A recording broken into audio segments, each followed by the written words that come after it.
All right, we're set. Run it.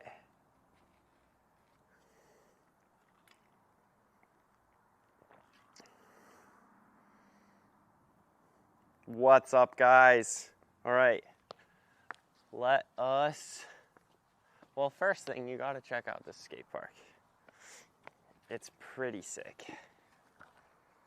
Okay, let's check the audio. Oh, the audio's good. Oh, and okay, for the people that were here for our other stream, do you notice anything different compared to our other two streams? Brock, you can stay right there.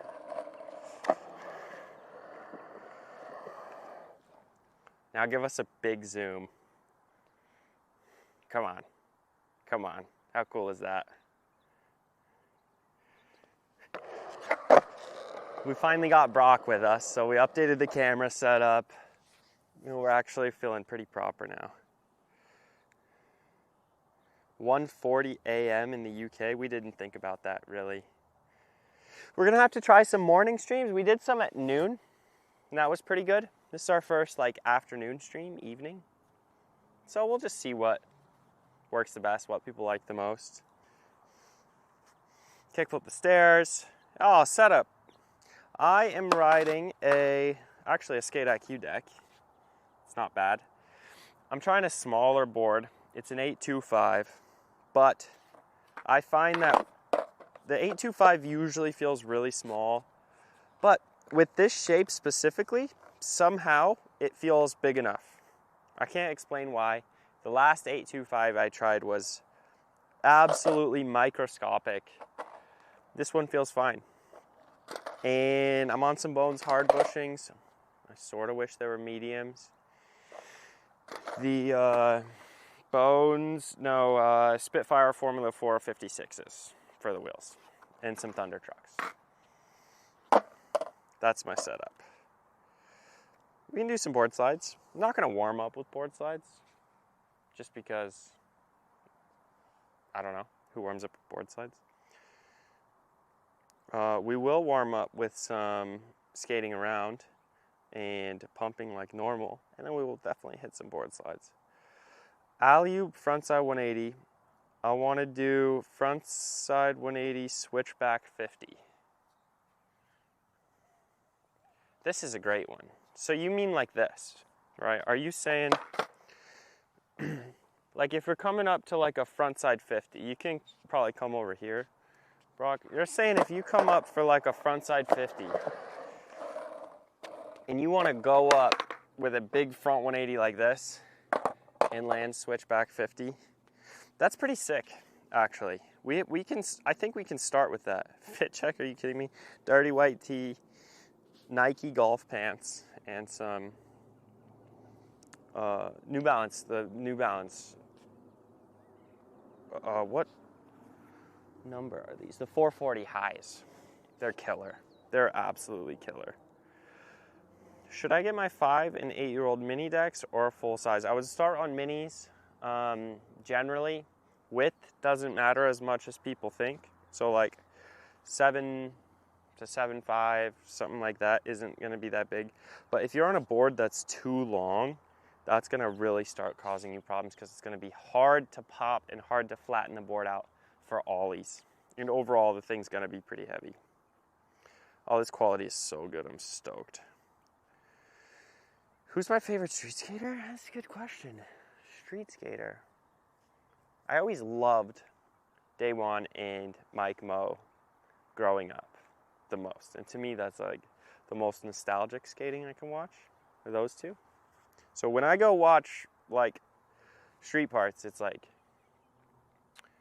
who did Wonderful Horrible Life? Brock, do you know?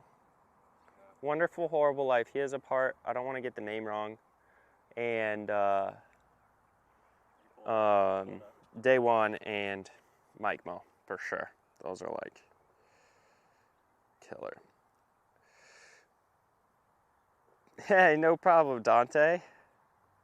PJ Ladd. Yeah, it is PJ Ladd. PJ Ladd's Wonderful Horrible Life, where he does this like crazy nollie flip 360 in a line, and it's just crazy. Okay, it is PJ Ladd, yeah. I'm in, yeah, I have good weather right now. It's arguably a little warm, so we're waiting. That's why the stream's so late, just so we could get some time to cool off. We shot content all morning, to be honest. I think we shot like 9 reels this morning, and then now we're here doing the live after the day. John, so, okay, we're gonna get into some skate stuff, because that's what you guys are here for. It's not my pretty face, probably. So we're gonna start with frontside kick turns, and we're gonna work it towards front 180s and alley-oop front 180s, and talk about how we might do alley-oop front 180s switchback 50, because I think that was a great question. And there's learning opportunities for all skill levels, because each part of the trick can be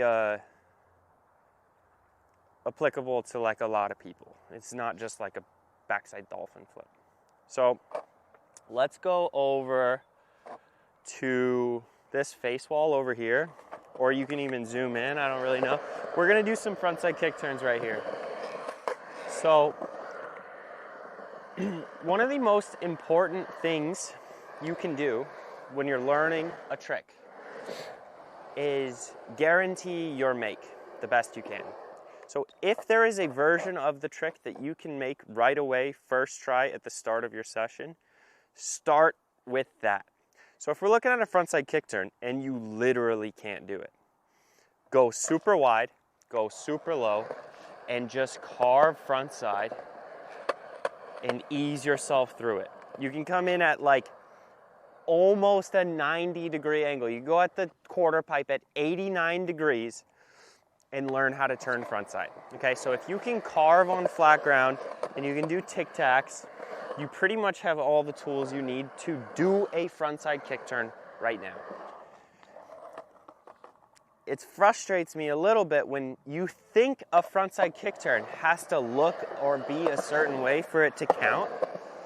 It's just not the case, okay? If you get caught up in the idea that, oh, it has to be this fast or this high or have this shape, the first one I ever do has to be like that, or I'm just stupid, you're gonna end up wasting a lot of your time, okay? So rule number 1, do the easiest, most simplest version of the trick that you can guarantee a make, and then we'll build it from there.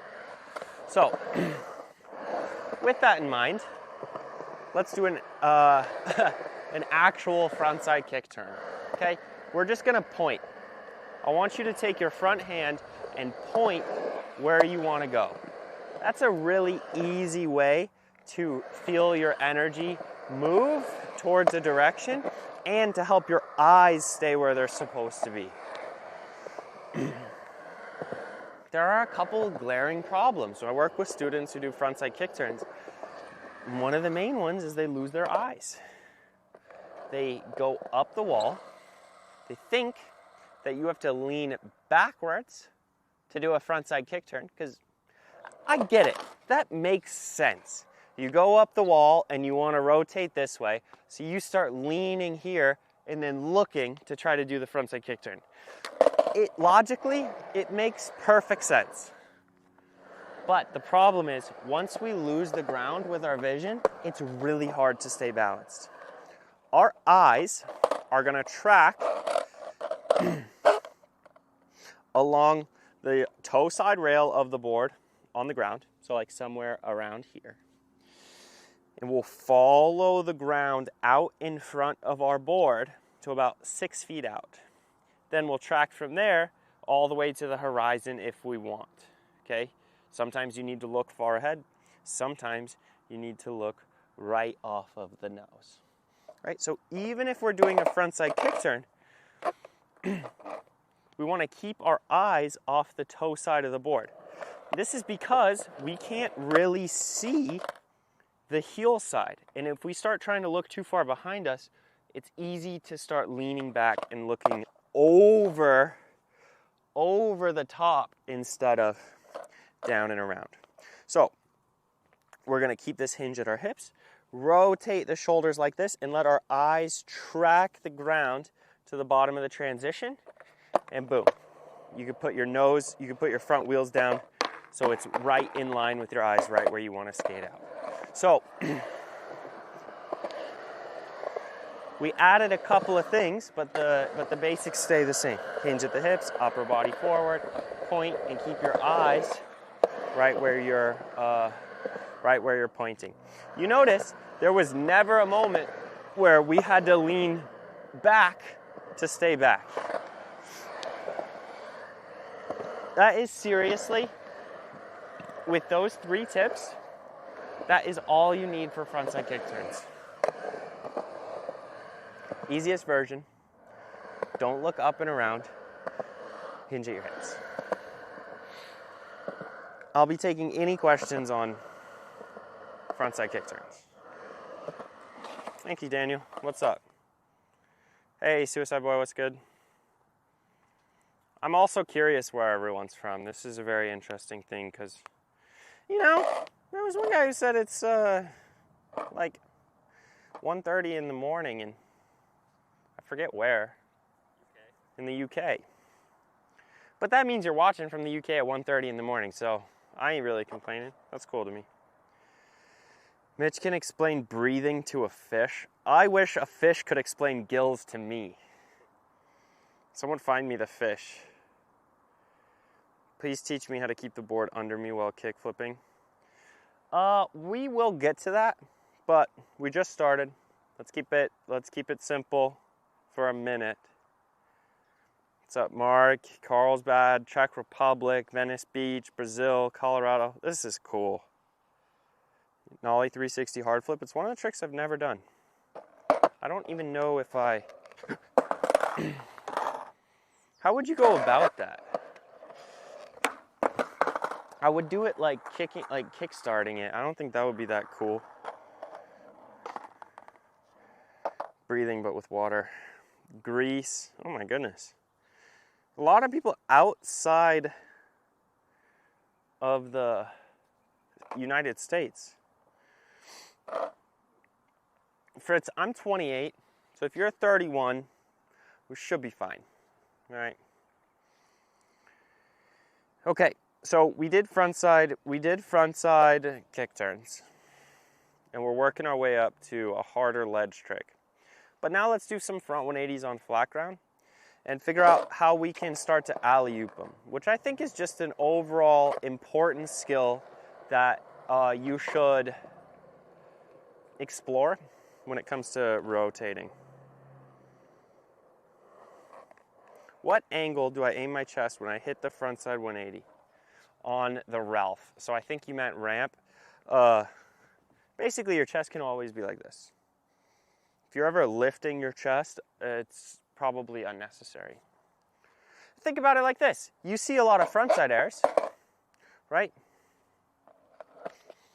Look at my chest. So if I don't grab, we're in this position. Once I explain that to students, usually there's this aha moment. Okay, you want to do, they try to do a melon grab over the fly box at the TF or something. They're trying to grab it like this or whatever. And it's like, okay, imagine a kickflip Indy. All of you, I would hope out of the 170 of you watching, at least 100 of you have seen a kickflip Indy. They're always like this, okay? Look at my chest. If you're in the air and your chest is up, you can't see your board and your arms are so far away from where you need them that just overall it's a good idea to keep your chest down and in the trick at the top, always. Capiche? What's up, Chandler?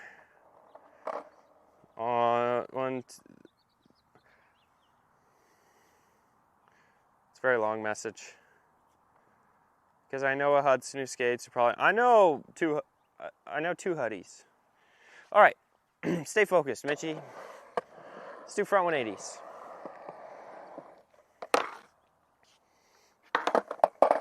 This will be the first popping trick on this board. Actually, I tried an Ollie 360 hard flips first, so that's crazy. Oh, a new skateboard feels so good. I might not have landed that on my last one.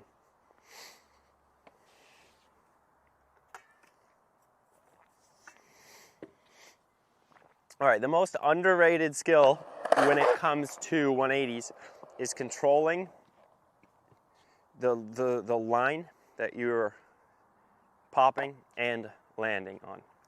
Meaning a frontside 180 that comes across like this is not nearly as valuable as one that you can do in a straight line, taking off from one spot and landing in the same spot. It's a super valuable skill to have. We're always controlling where we're popping to, laterally.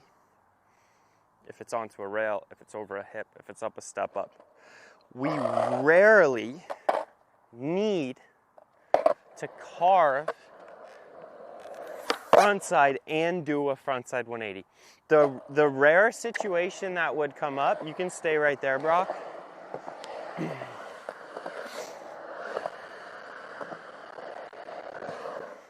Is if you're doing a frontside 360 on a quarter pipe. It's just a 180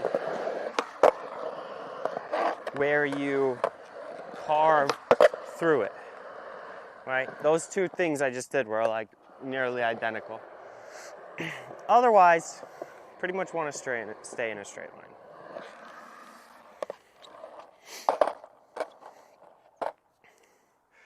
Moving your tail frontside through an ollie is where this is the make or break. If I can't move my tail frontside, I will always leave it behind. So I need to move my tail a little bit out because that's automatically gonna rotate it, right? Even if my back foot moves in a straight line this way, right? That board will rotate. So I'm not too concerned about pushing it forward and around. All I care about is my back foot going out this way. So what that means is I'm going to put my back foot on the tail with my heel off the heel side rail. All right, let's get a close-up of this.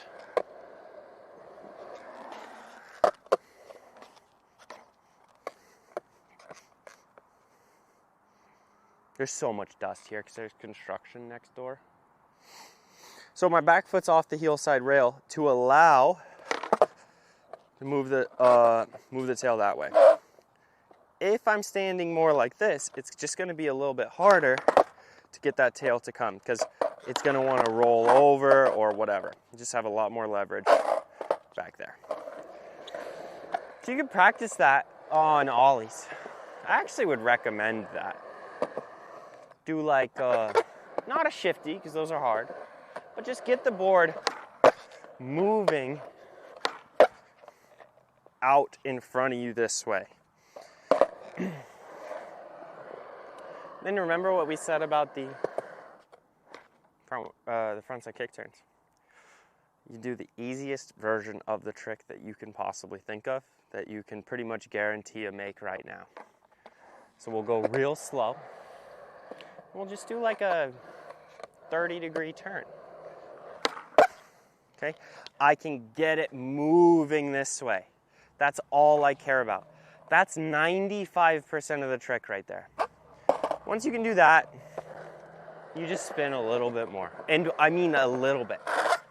Like, if we did 30 degrees, let's do 50. And then just keep our weight loaded on the front foot and it'll come around. So that's how we get those alley-oops rolling. The alley-oop front 180s.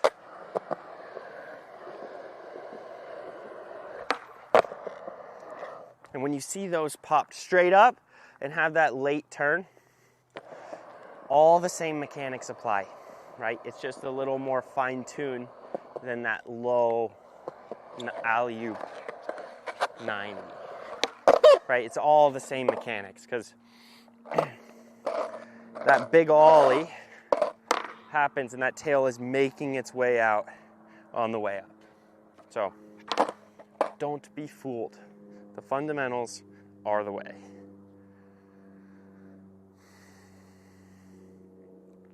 What? Fat discounts on skateboards? For this stream only? Are you guys hearing this? With code LIVE40, you get 40% off a skateboard? I don't even know if that's sustainable. What's up, Waji? Do you recommend to ride switch off the nose or tail? I would recommend that you just turn everything around. So you'd be riding switch off of the nose. You'd be using your nose as the tail. We do this because our trucks get worn in a very specific way based on our tendencies and the things we do. So if I were to ride my board backwards, my trucks are worn in a little bit differently than they usually would be. Also, it's common for skaters to ride their back truck at a different tightness than their front truck.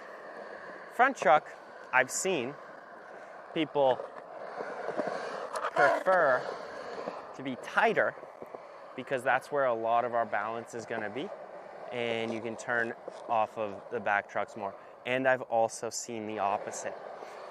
I've experimented with everything. Honestly, different truck tightnesses are just good for different things. Faster you go, tighter your trucks. Yeah, it's a general rule of thumb. Riding down Mega was, it's scary to think about, and it's been 5 years since I've done Mega, to the point where I don't know if I will ever skate Mega Ramp again. It is the scariest thing in the world.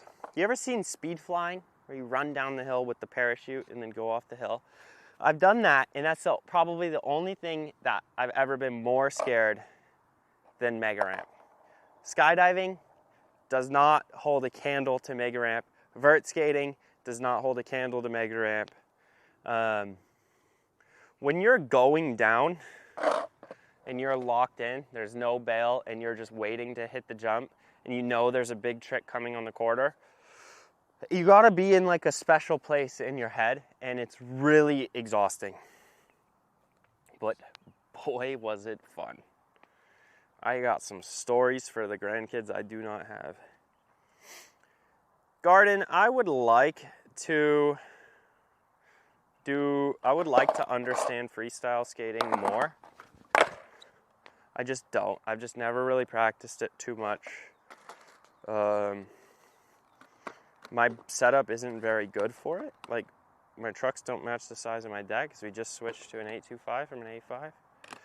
But I actually really appreciate freestyle skating. In my old age, it's grown on me like fine wine.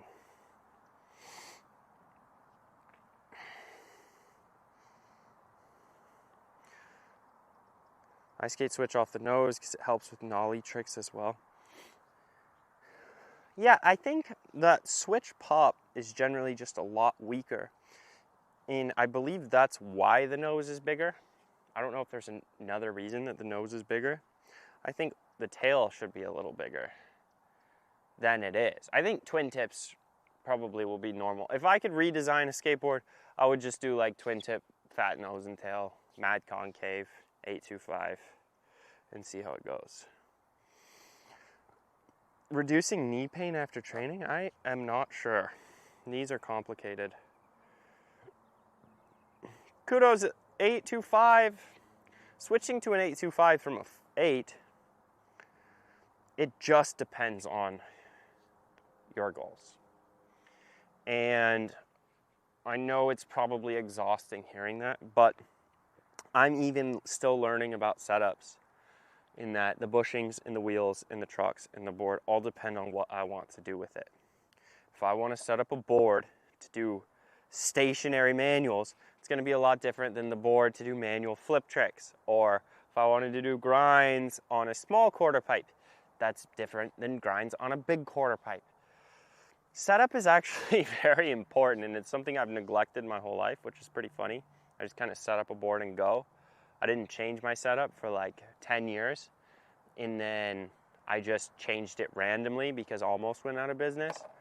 But now that we're making a lot of content and trying out different gear, our filmer, our videographer, the legendary Broccoli Sheeran, has also been really helpful in like educating me on how much gear really matters. It's kind of a gearhead.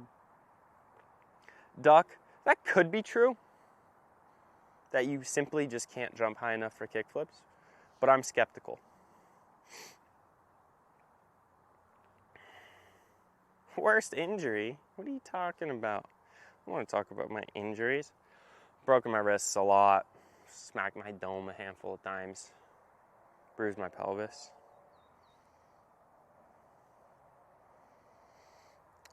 Clint, the next training, you'll be at Bones Brigade Experience in May. May is, from my understanding, our last U.S. events for this year. So I really wouldn't miss that if you can avoid it. No longer small Mitchie on live. No way, Nikki. Big Mitchie in the building. Got 7.5 flip deck. Yeah, I want to try a 7.5 sometime. All right, so we did frontside kick turns, we did frontside 180s, and adjusting where we're spinning towards. So now let's go to the ledge and do some 50-50s. I have never grinded this ledge, so I hope it works. I hope it's not some like really funky, super sticky ledge. And then we're gonna talk about how we would do a front 180 the wrong way onto it. So this lighting is so beautiful. I know it's probably looks really nice on stream, but man, this is gorgeous. I'm not gonna leak any info about this super secret skate park, but it's mint. Oh, this will grind just fine. All right, we're looking at ledges. There's a couple of things that really matter. Truck placement, number one. If you get your wheels up against the ledge, the outside wheels, you're in good shape. You will generally stay on the ledge. If your trucks start to slide out away from the ledge, it doesn't matter where you're balanced, you're gonna start tipping off, okay? Your trucks will determine your balance a lot more than the rest of your body. Considering your trucks are in the right spot, we do have to address the body. Your hips go back just like you were to do a regular squat. Right? See how my hips come off the heel side? Boom, chest points at the ground naturally, right? A lot of people tend to put their hips directly over top of the skateboard because somehow that's comforting. But this creates this issue. I just fell. It's hard to balance. I see people skating in ways that are impossible to balance. And I so badly want to explain to them that it is simply not a talent, it's not a skill issue. It's a decision-making issue. Get your hips to squat off of the heel side just a little bit, just like you would a regular squat. A great cue for this, for me, I hope it works for you guys, is I try to take my shoulders, the line from my shoulders, and I try to put that directly over top of my skateboard. And if I were to hang my hands down, I can brush my nose and tail. This is easy. This really surprises people when they can stay balanced like this. And what I usually do to really prove the point, if they're skeptical, I usually throw them on some tight thing, like a little parking block or a rail. Let's see if I can do it on something this tight. Probably not. Let's go to this a little bit wider rail.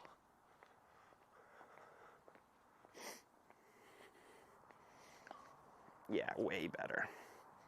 Okay, and I have them, come on. It's so thin. And I have them bend down with their chest facing, Jesus, with their chest facing the rail. There we go. And when they can stay balanced like this, it really clicks. Because they think that they have to be here or there, and if they bend down, that they have to somehow bend like this to stay balanced. It's just not the case. You can bend down with your chest facing the ground and stay balanced, and then you can really push off of that. Once you can get them doing that on something small, I mean, this is ridiculously small. We usually use like a parking block or like the edge of a ledge. That works great. You know, my main point is you don't have to bend down like this to stay balanced. This will get you into a lot more trouble than it will save you from. Boom. Right, and that's where you can really jump off of and have a lot of control. So, get your trucks into place, keep your chest down. Let's do some 50s.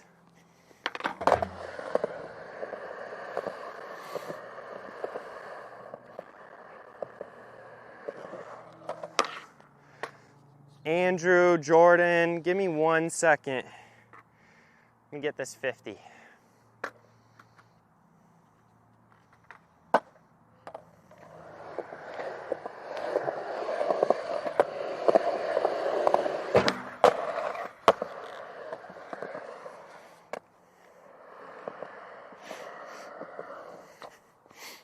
All I'm feeling in that 50 is this position right here. Slight bend in the legs. Chest is in the game, meaning it's not up and out. Right, and we're here. So, someone asked early in the stream, the 180s, the alley-oop front 180, switch 50. All those pieces, throw them together, you should be fine. Use code LIVE40, 40% off of skate decks only during this stream. So, really, I promise, like, go use it now. That's a stupid deal. That is stupid. Does it matter if I never paid attention to which side I'm skating? I don't know exactly what that means. I would say sometimes you ride the tail forward, sometimes you ride it with the nose forward. If it's not bothering you, I don't care. There's no objective good or bad. Aloha, let's set up Hawaii skate trip or clinic. I was in contact with your team, but it wasn't finalized. Yeah, sick. Tyler already got back to you in the chat, so there it is. I would love to go to Hawaii. I have been one time for a GoPro summit in like 2013. And I think it was Turtle Bay. Is that in Hawaii? Yeah, and that was super fun.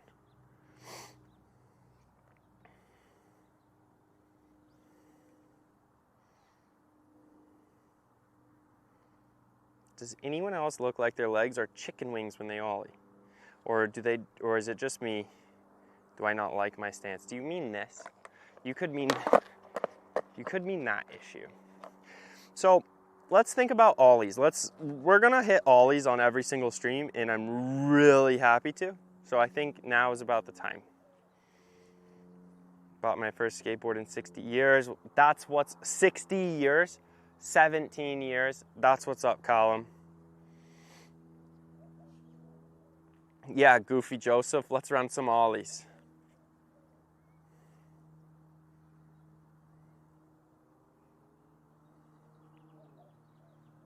We'll do some ollies.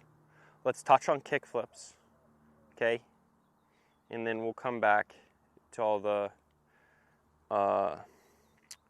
more niche questions. Yeah, Rico, I can't believe it. Literally everyone loves Skate IQ that I've come across on the internet.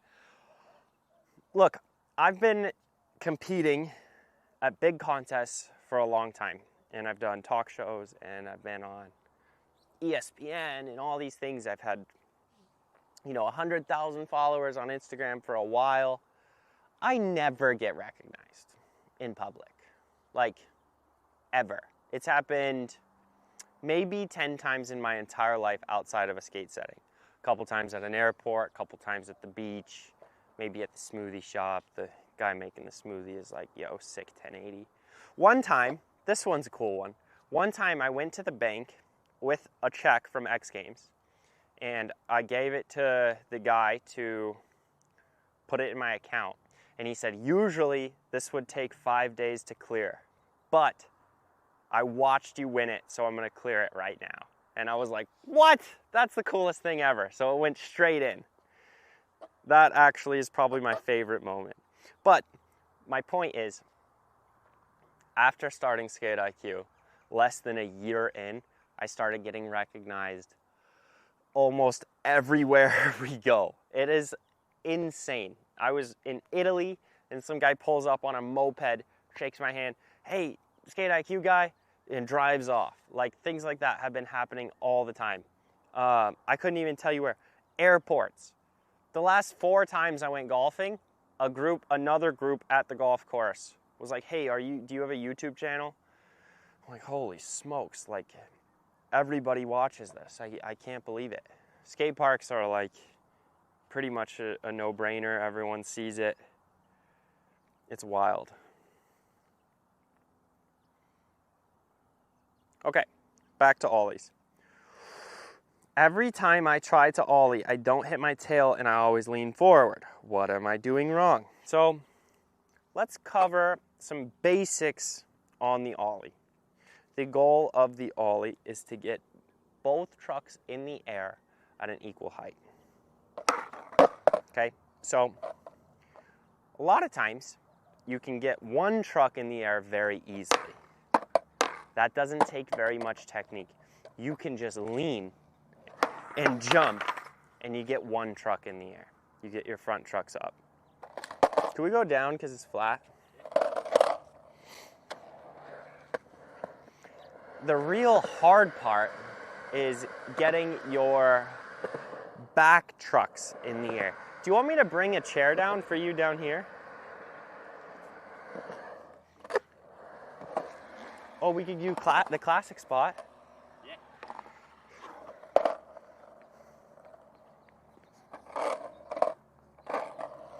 The hard part is getting the back trucks in the air while staying balanced.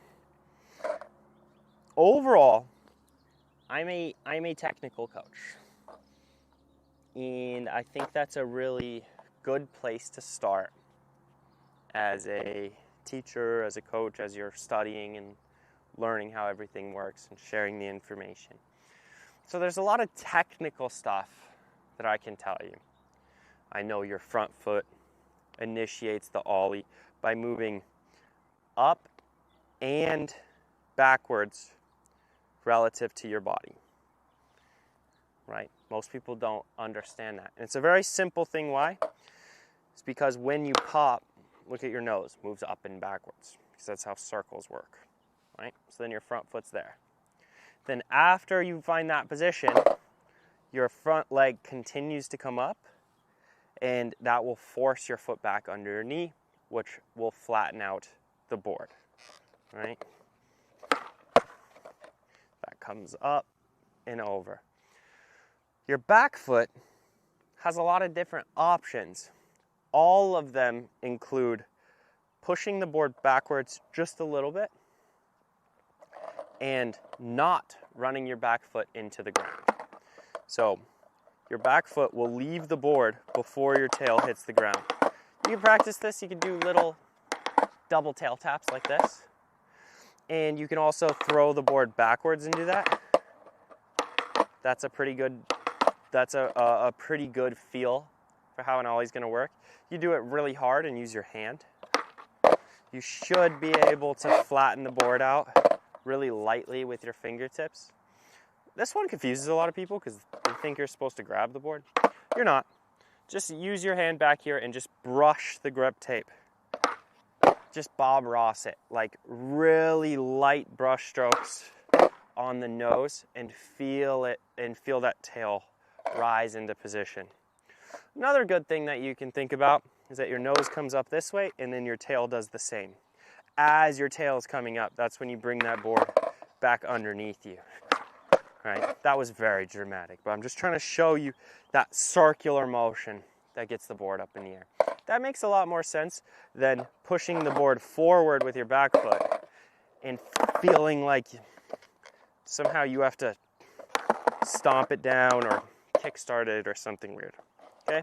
So those are the more technical, specific, real things that are going on with your ollies. But I also think, what program do you have for more advanced skaters? Do you have nollie trick specialization? Shinner, I'm gonna be honest. The Art of Popping Volume 2 is a great skill set builder for all levels. Volume 1 will get you off of the ground for the first time, and there's probably drills in there that you would benefit from. The switch course is a great way to take your fundamentals and to learn how to turn them the other way. You combine those two courses, you can have nollies that will be just as high as your regular ollies. I can say that because I made the course and now I can nollie like that, when before my nollies looked more like that. Okay? I can now turn around and I can maneuver the board. I can do it from different shapes and different positions. I can do switch flips better than I could before. And that came from creating the courses, practicing them to make sure that they work the way that I intend. Then we filmed everything. Then I filmed the entire switch course switch. So I've done every single drill in there just as I am telling you to do it. And changed my skateboarding. So there's the short answer. So those are a lot of the, and if you guys check chat, I know Tyler's dropping links for the course if you want to check them out. You are not too old to learn how to skate at 36. Just prioritize safety and balance and take your time. You're not learning how to skate to learn tricks. Accept that right now. You're learning how to skate to have fun, to stay in shape, to push yourself, and to do something consistently that scares you a little bit, that will also give you the time of your life. After you've done that enough to consider yourself just like, okay, I skate now. Like, I'm 38 and I skate, sue me. Then you start trying tricks, but it's definitely not the first thing you do, and don't let anyone tell you otherwise, and don't let anyone take you off of your regular journey. Pad up, go to the park. Don't care if there's teenagers there. Teenagers are scary, I know. You'll be okay. All right, so those are like the technical things. Your back foot moves 2 degrees backwards and it stays off of the ground, and your front foot goes towards your back shoulder. Let's talk about feels. Okay, we can all learn based off of feels and based off of a process that you can do right now that gives you confidence. So, if we're looking at a process and feels and confidence, what's the easiest version of a trick that you can do right now, that you can roll away from, that you can build off of? Hippie jump, lift the nose. Hippie jump, lift the nose high enough so your tail hits the ground. I missed. Okay? This little process will take you far. The first thing that's going to happen is you're going to squat down and try to push off the board. And you'll realize that you might lose balance. Okay? That's a great cue to check your foot position, to check your squat, to check A, B, C, D. Okay, can I hold this squat? All right, now a hippie jump and land in the same foot position as before. Look, you're practicing ollies. That didn't take anything special. That took your skills and you added one small ingredient and you took a baby step forward. But you're safe and you're happy and it will turn into ollies. The next thing we're gonna do is start lifting the nose in the air as we jump. This is the skill that every single skater relies on all day, every day to get this board in the air, okay? You notice that I'm jumping off of the board, not jumping off of the ground. I've seen so many ollies almost as bad as that. This skill of jumping off of the board, that's how ollies work, okay? We can decide how high we want the nose to go based on that pushing and pulling on the front foot, okay? If you keep your front foot low towards the ground, that nose isn't gonna come up too high. If you pull the nose towards you, right? Let's pretend like our front foot is glued to the skateboard. Because for all intents and purposes, it is. If your foot's on the tail, your front foot's on the board, you cannot take your front foot off the board without putting your tail on the ground. Like, I don't know if there's a better way to say it than this thing is glued to your skateboard. If I step forward, do a lunge, that board comes. If I step backwards, there's no way I can take my front foot off of the board. So if I'm loading both feet equally, and as I jump, I lift this front leg just a little bit, nose comes up in the air, okay? And as you know from before, this is the shape we're trying to get, okay? Then you just lift your front leg a little bit higher and you jump the same height. And now your tail's hitting the ground, okay? That is an ollie. Now all we need to do is figure out how to get the back truck to reach the height of the front truck.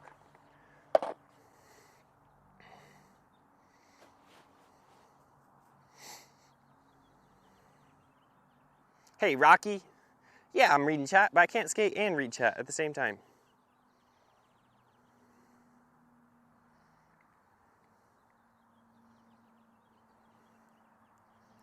Any drills for ollie height? I have AOP Volume 1. Ollie height meaning board height or how high can you jump? Those are two separate questions. We're going to talk about getting the back trucks the same height as the front trucks. This is likely the reason that your ollies aren't higher. If you just can't jump high enough, hit the gym, baby. Okay, so to bring your back trucks up, let's pretend like it's a tech deck. You ever used a tech deck? You know when you pop and you go, whah! You bring that tech deck backwards and you wrap it up against your fingers and then you throw it on the thing. Look, the tech deck pros don't do that. They can do like switch flip back tails, and I'm sure they are doing it. If you had a high-speed camera on a tech deck, I'm sure they're twitching backwards. But yeah, that's exactly what we're gonna do. I'm gonna take my back foot and I'm gonna push it back and away from me in a way that's not gonna hit the ground. But I'm gonna do it pretty aggressively. And I'm gonna take my front foot and I'm gonna imagine that I'm pulling this nose up to me, up to like my belt buckle, right? So that tail is moving backwards and that nose is coming up to my belt buckle and that front foot comes up to the inside and then wah, lift my legs super high from there. That will hold the board to your feet like no other. I'm not gonna lie. I've always been able to jump pretty high and ollie pretty high. That ollie was like decent. It didn't stick to my feet. how I want it. I'm gonna try to shift that thing backwards just a little bit. Imagine pulling the board towards my belt buckle a little better. There's just a different feel at the top. That is the secret sauce to get your back trucks up in the air. And that's everyone's problem. I mean, I've never seen someone ask me how to ollie onto a manual pad and then their trucks are at the same height at the top of their ollie. It just doesn't happen. They're just always ollieing like this. And I just realized, dang, I just realized this. Let me get some water. Wow, I can't believe it.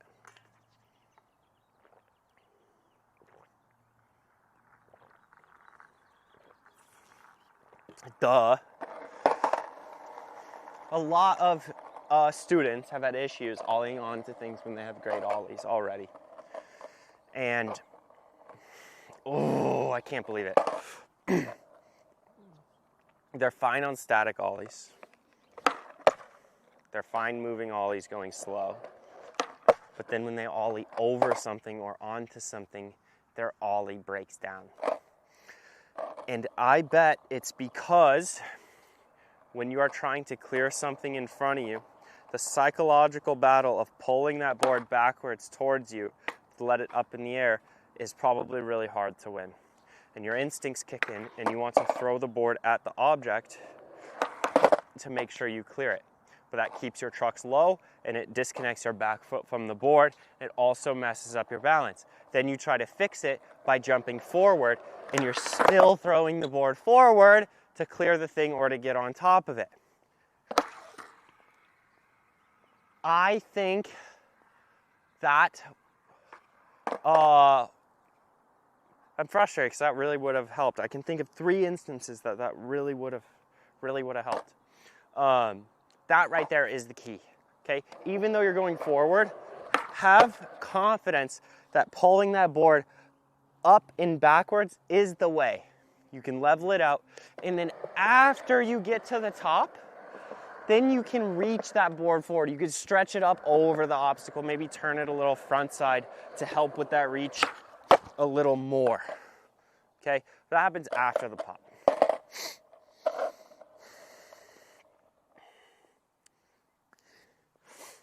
Goofy, that's okay. But 4 years and you can't ollie, at this point, it's just a choice. Help with ollieing onto things. Miles, boy, did I just have the little tangent for you. How do you work with those self-preservational instincts to develop comfort on the board? So, Sean, I think you mean how do you combat self-preservational instincts to build comfort on the board? It's just back to the simple fact that you should do the thing that you're most comfortable with and then add 1% to it. Not 5%, not 9%, not 12, 60%. You should take the thing that you're comfortable with and add a little bit, right? That's the balance blueprint in a nutshell. Is like, okay, you can stand on the board and get off of it. Okay, can you stand on the board and roll a little bit and then get off of it? It's like you're supposed to always be the same amount of scared all the time. There's never a part where like you should feel randomly like, okay, I learned this one skill and now we're gonna take that one skill and put it down this thing that you have no business going down. And I feel like this is what skaters do. It drives me crazy, actually. It's like there's somehow being absolutely terrified and getting hurt is like some badge of honor. That doesn't make any sense to me. I'm really thankful that I've taken decent care of my body, even though I've done like a lot of crazy stuff on big ramps and I paid the price, but it was never like something I felt proud of. It was like, oh, I made a terrible mistake and now I'm in a cast. That's a little bit embarrassing. Dr. Mitchie, that's what's up.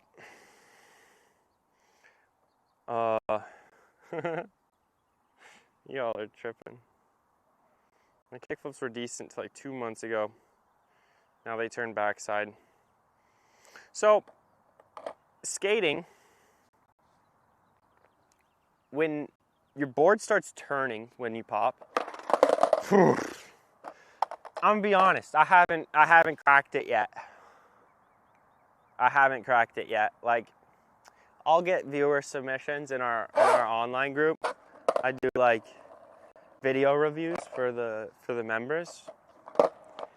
And I get ollies that look like this. And I cannot figure it out. Your board follows your front foot. I know that. So I know your front foot is reaching this way. I know that's what's happening.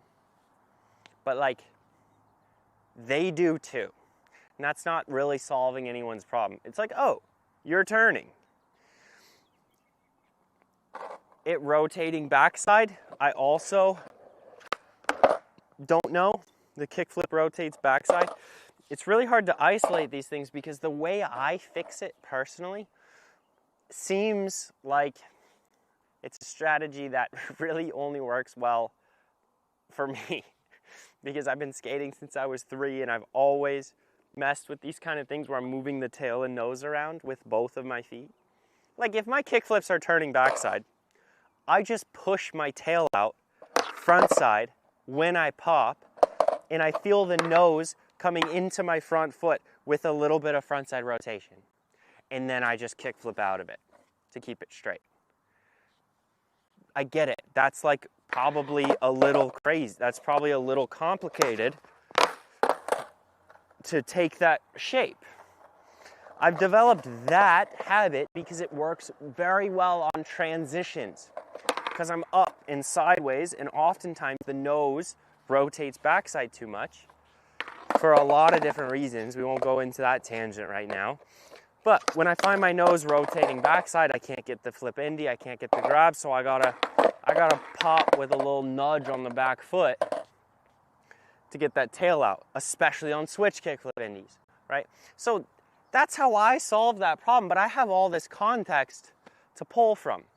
So when you're doing ollies or kickflips and they're rotating a little bit, we don't have enough data really on the actual like physics of ollies to like, I can't say with confidence the 7 different reasons why and the 4 best ways to fix it. It's just, it's really hard. I turn less if I focus on coming off the balls of my feet. This is a great tip, Keith, and that's a great cue that I will try the next time someone runs into this issue in a video review in our group or with a student or at a camp like the ones we're having in Minnesota and in Charleston in May. Off the balls of your feet. That will force you to have good balance at the bottom of your squat. You can test this by just hopping on the side of a ledge, having your heels hang off, and trying to take your squat for the ollie. Okay, your heels should be off the edge. Maybe this side's better. I can just switch to switch. Boom. This will force you on the balls of your feet. That might help your rotating issue. Actually, it's a great cue. I don't know why. I don't know all the reasons why, but it's gonna help. It's like the coconut JPEG that runs TF2. On my backside 180, is it better to practice a small rotation with a revert or a full rotation, even if I'm doing the full rotation, even if doing the full rotation tanks my consistency? No. Skateboarding is a game of confidence, not technical strength, okay? 90% of your skateboarding is done by believing in your landing so you don't give up on your tricks. If you get your reps up by doing this and sliding out and learning how to skate out of more 180s to get your reps high, then when you pop, you're more likely to save it, okay? You need to practice rolling away. You need to practice landing tricks, both mentally and physically, okay? We want to do a trick, be skating away, and gain confidence from your previous attempt. Think about it. If you gained confidence on every single attempt, it's not sustainable. I get it. Our brains are hardwired. We're gonna, you'll be fighting your mind forever. It's all good. But hypothetically, in a perfect world, if you're gaining confidence from every single attempt, it would only take like 400 for you to have the confidence of Alexander the Great, okay? So anything that tanks your consistency should not be done at high volume. IMO.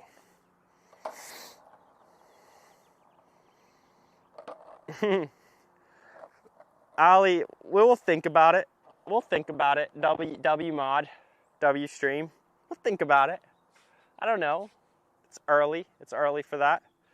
We're only on stream number 3, yo.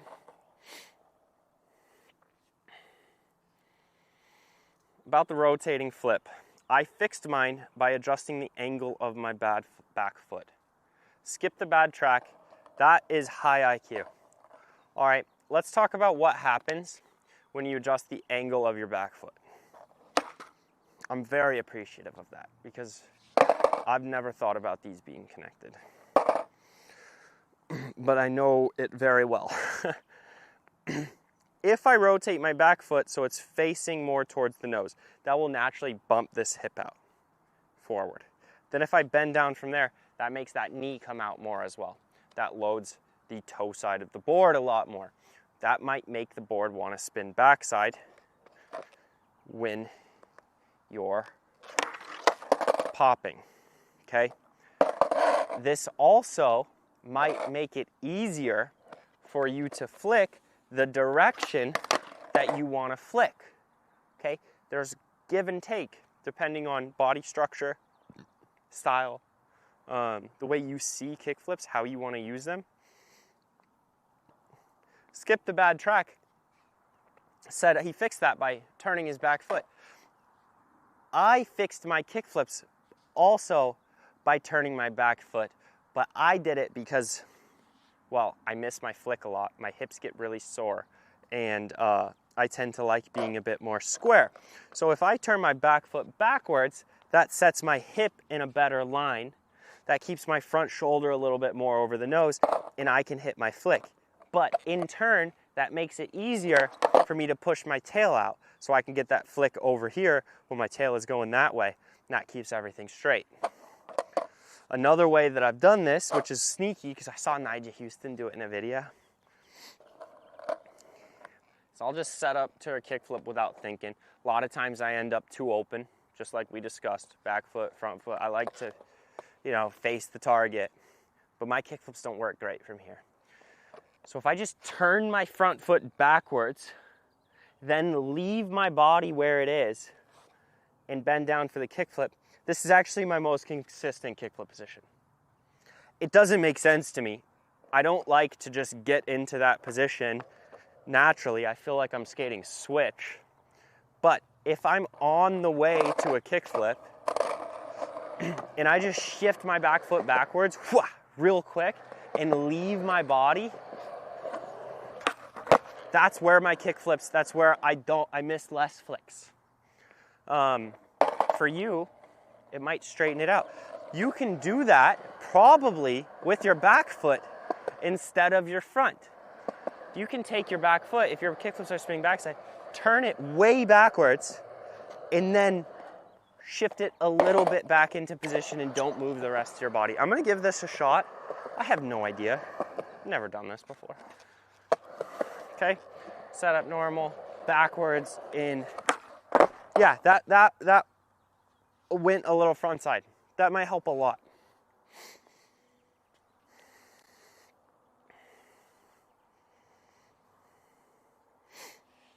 Please show hard flip foot position. Delta Bravo 86A, I don't really have good hard flips, I'm gonna be honest. I've seen hard flips from wild foot positions. A lot of times that front foot sits really low. The best hard flippers I've seen have their front foot low I don't know why. I don't know why for that trick specifically. All right, Miles, you win. Skip the bad track, I love it. We got the same foot position now. I'm in, I'm down for it. No heel flips. We actually got some heel flip content coming, so. Hard flip the set. Carbinator. All right, Miles, I will help you with the kickflip issue, but you gotta stop spamming that copy pasta in the chat. All right, let's go over to this. Let's go over to this fence and talk about the tip that Brock taught me. Let's go on the other side, because then I can do them goofy. Oh, he ended up in it. He's trying so hard to avoid it. All right, so Miles, come on, Miles. If your back foot's ending up on the ground, the odds are you're just throwing yourself that way, shooting your board forward and not jumping very high. It's actually very easy to flip the board from there. So that's a great way to learn your first flips. You can't flip the board. Just do that. No problem. I'm also not a super firm believer in muscle memory. I know that's not exactly right. But there is a line that says, okay, you can learn kickflips like that, and then you can also learn them like this. And then you can also grab a fence, jump really high, and float both your feet in the air. And then try to do that on your regular weight. On your regular kickflips, okay? If everything is landing on the ground at the same time, I do not care which foot lands on the board. I can only land my back foot on the board. Is only a problem if your front foot is hitting the ground before everything else. If everything is landing on the ground at the same time, whatever. Gain confidence in getting your feet over the board.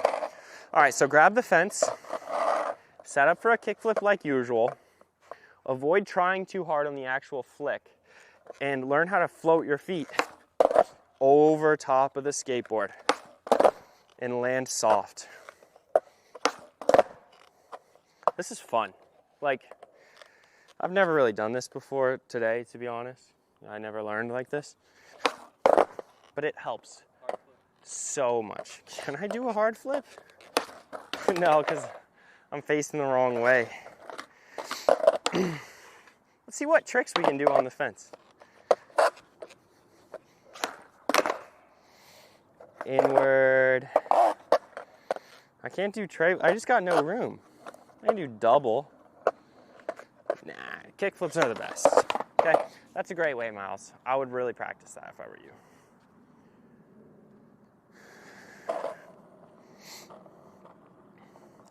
Bubble Man, what's good?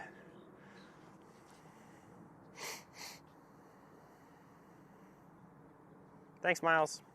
This is not Poods. This is a top secret location.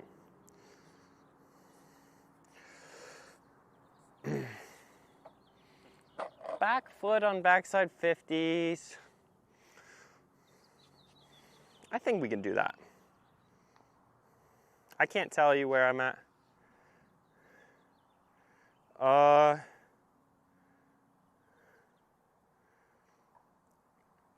We are live. This is our third stream. But this is our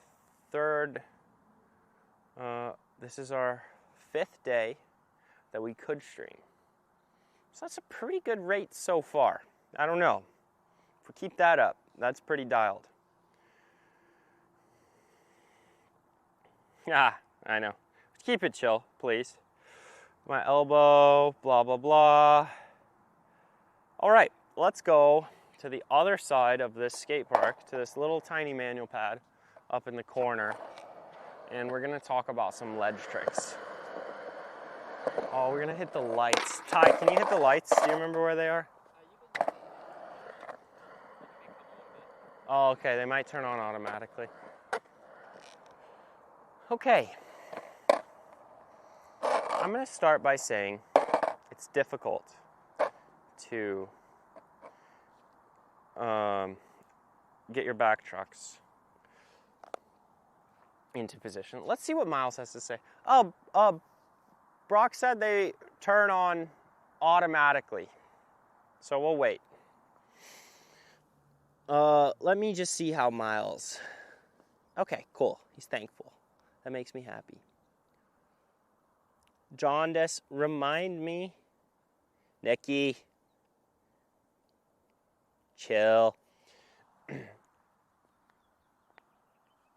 Getting your back trucks on a 50-50 is hard. Doing it safely and consistently will take some time. Being able to ollie and move your board backwards is hard. Okay? What I want you to focus on is ollieing up into the air first, and then as you're pushing on your back foot, push it into place. Okay? So you need to be able to lift your back trucks in the air on your ollie. That is the foundation of ollies. Right? So you lift it up, and you see how I pushed it down a little bit backside. That is essentially the motion that we're going to be doing on the backside 50-50. Okay, I think backside is harder than frontside because of this, unless you're a seasoned vet or you started skating when you were very young, and it doesn't make much of a difference which direction if your ollies are good. Okay, looks are deceiving, because I'm just ollieing on, landing both trucks at the same time. It's not that big of a deal. I'm going at a little bit of an angle, ollieing up and pushing that board just a little bit backwards behind me. Okay?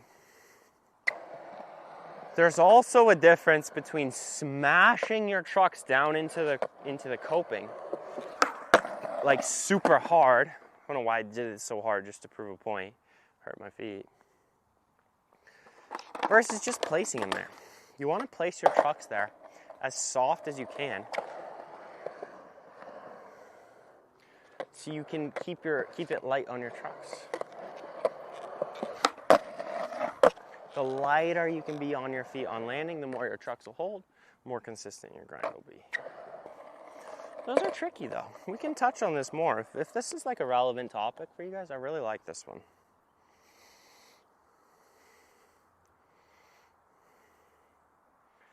Richmond, Virginia camp.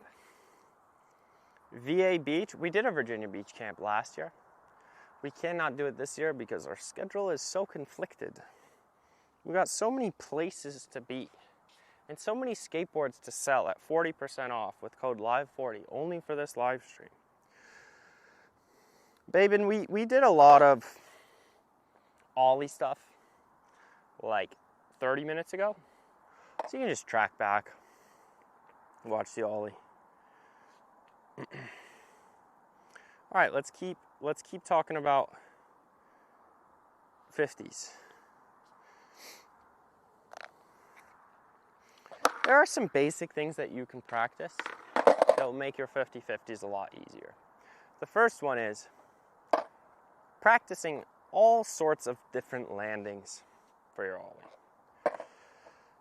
This is hard to program because it's just basically try everything once, but it's the way I like to learn everything I do. And in all honesty, there is a straightforward route you can go. Work on your ollies, learn how to push your board backwards, ollie up onto the ledge from the side, where you're all the way up on top instead of worrying about the 50. Do that until you can do 50-50s. That is the straightforward, linear version, highly recommended, fastest progression. Can't do 50-50s right now. You do that, you'll be able to do them. But now for the way that I like to learn, which is arguably insane, I say learn every version of the landing, and then you can do everything. So Ollie land the back trucks first, right? See how the back wheels hit? And then learn how to do that on both directions. So push the back wheels down to the ground behind you, because that's where the backside 50 will be. You can learn how to push them down in front of you, because why would you just want to learn that one direction when you can do both?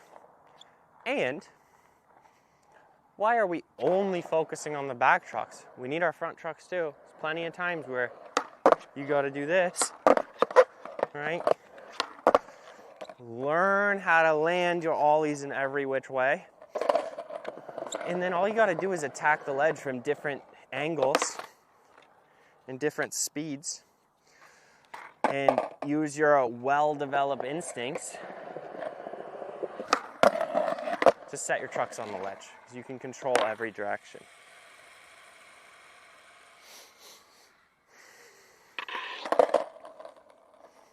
Your super well-developed instincts. Backside threes, I like that.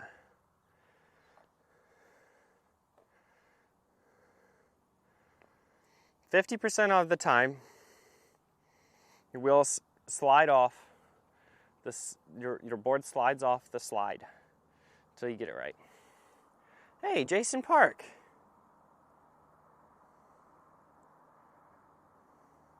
That's so cool. Hey, man.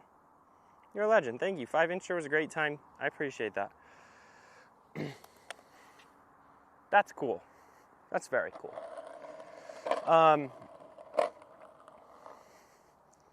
Lost my train of thought. Backside 50s, wheels slide off. Oh,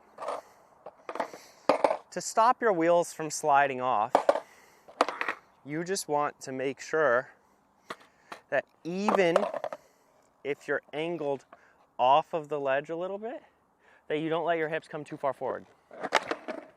That's what's going to make your board slide off the ledge the most. There are other ways it slides off too, but that's the most likely thing. So even if I lean forward, if I keep my hips back, that keeps the board up against the ledge. And you saw, that was terrible. That was so sketchy, but it didn't roll off heel side. If I'm out here like this, it will. Now here's this tip. This is what I was gonna say before I started fangirling. Pick up your feet first. I know I discussed this a moment ago, but we're gonna talk about this a lot more. Don't get obsessed with the ledge. All right, you're not moving your feet at the ledge. How many board slides have you seen where they just chuck their feet at the rail, and then the board slide stands up and then the board shoots out? Okay, there must be CCTV footage of that in my garage when I was like 7 and just ending up sitting on my rail. Ow. You want to get your feet up in the air and then set them on the ledge. The best way I can comprehend this, because it's hard to control a skateboard, is forget that I have the board on my feet at all.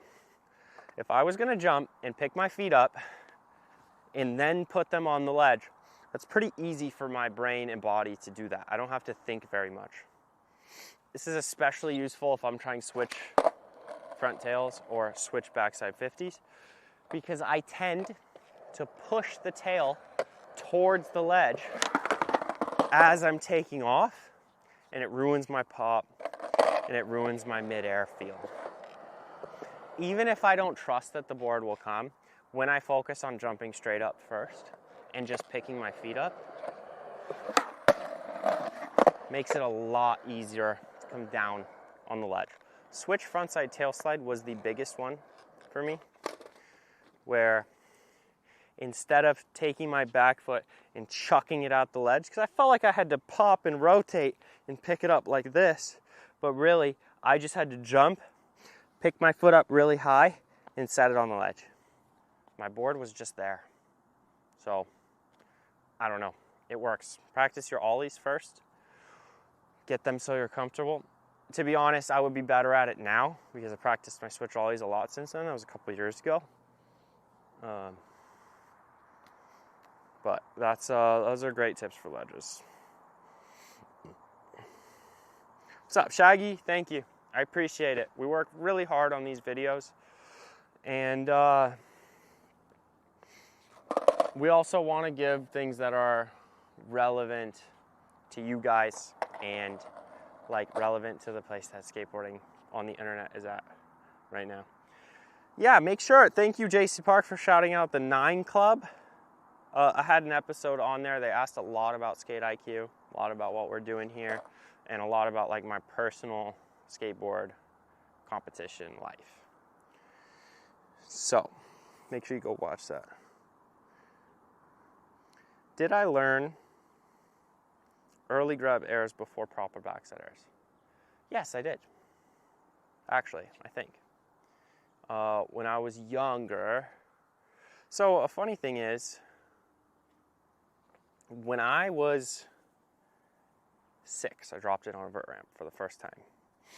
Also, that story is told on 9 Club. There were no kids 8 or 9 years old that were ripping on vert besides, like, okay, that's ignorant. There were some. There weren't very many. But I had a few friends over at Skate Barn West that were killers at 10, 11 years old. Chris Powell was one of them. Greg DeHart, another. A kid called Bailey. Griffin Chase. Teddy, I forget his last name. We had a little crew that was sick, young, good skaters. We skated some vert. It was like a big deal when someone learned a backside air, or when someone was gonna drop in on vert before warming up for the day. So I would just skate the vert, pump back and forth, and do kick turns like my life depended on it. I swear, if that skate park was empty, I would pump back and forth for 20 minutes at a time. There are some very embarrassing YouTube videos on my mom's YouTube channel where I am just doing kick turns and big spins and kick turns and big spins and then like a random 5-0, never doing airs or whatever. That's just how I learned. And then once I turned 9, I remember doing my first backside air. I rolled in from a roll-in the size of the Empire State Building, at least it felt like at the time, coming in Mach 1 and doing an air like this big, like 8 or 9 inches high. And boy, was my world changed. I could do little early grab airs before that, but clearing coping on like my first late grab air, I wanted to skate vert every day, forever. Then it took a couple years to learn 5s and all that after that. I didn't talk about board slides yet. Strange bird revenant. Idris, thank you, I like it. I like streaming. We got a sick camera set up. And I know it's probably getting dark, so... No, the camera looks fine. Oh, this camera looks great. Wow. Quality on a million. Holy smokes. We're looking good on this stream.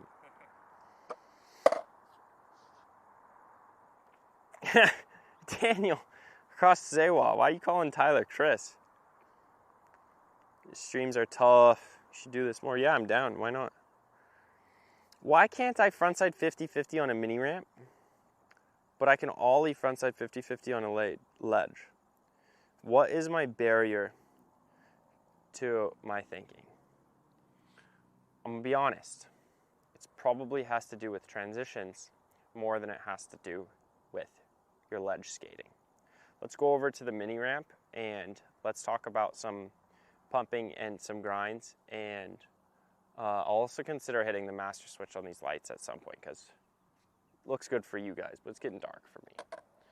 I'm gonna grab my water. I'll meet you at the mini ramp.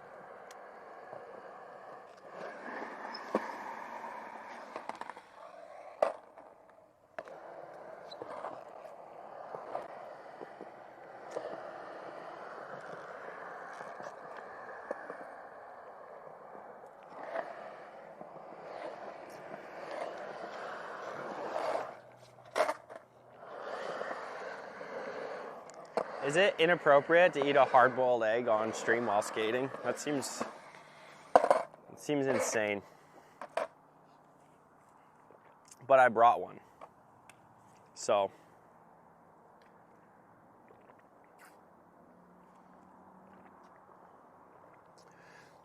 have you skated with Bob Burnquist and Danny Way? I've competed against both of them.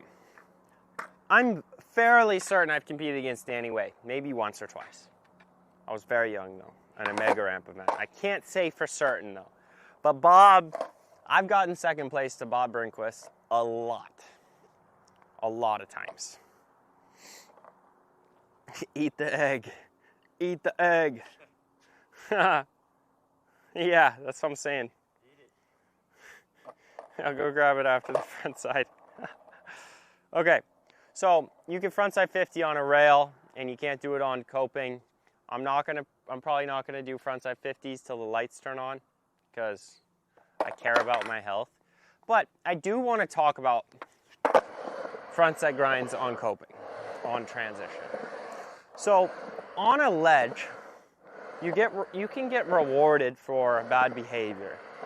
Where on a transition, you need fundamental habits of your pump and your rotation to work together to get up to the coping. On a ledge, you can kind of force it by chucking yourself at the ledge, but you'll find on transitions, if you throw yourself at your target too much, it'll actually pull you away from it. If I rotate and push myself to it, you'll notice that my board turns faster and I end up staying lower. Where if I pump and focus on going straight up the ramp and let myself get further away from the wall, further away from the frontside grinds, turn less, now we start to get up to the top. Most of the frontside grind skill comes from slowing down your rotation. We can do this by holding, let me bring my board, why not? Look how many board slides I've done today. 0. I actually like it. I like a fresh whip. I can make my frontside grinds more consistent by taking my front foot and pushing it towards the coping as I start rotating. Okay, this is very counterintuitive because you'd think that, okay, I want to get on this frontside grind, my board needs to be sideways. So I need to pull my front foot around the corner to confirm this grind. But if you turn, that pulls you away from the grind. And even worse, if you're going fast and you turn fast and too early, that throws you on your toe side, which slows you down even more. So if you're rotating too fast and too early, you are really hurting your frontside grinds, like more than you can even imagine. Little transition secrets.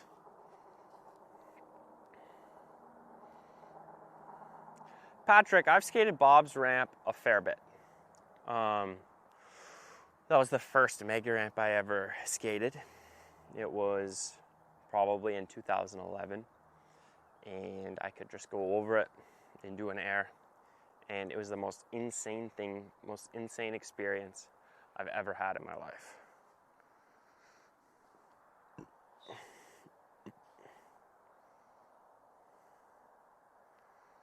Okay, strange bird. I'm going to break down this question because this is a wonderful learning opportunity for everyone here. Does this advice hold true for backside too? Meaning the turn slower, confirm the grind, all this stuff. I'm mortified of not being able to see the coping under my feet, which makes front sides much better than my backsides. So why can't you see the coping on backside grinds? That's my big question, okay? I'm gonna try to turn on these lights so I can actually skate this mini ramp. You're gonna have to give me 30 seconds. Please be patient.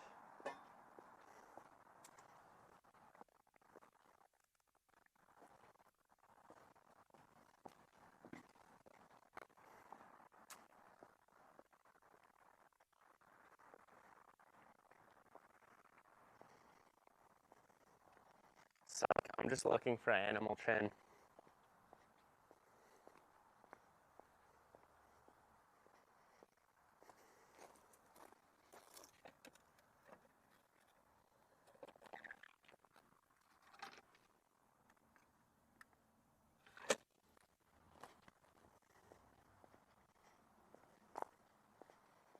Man, that's beautiful.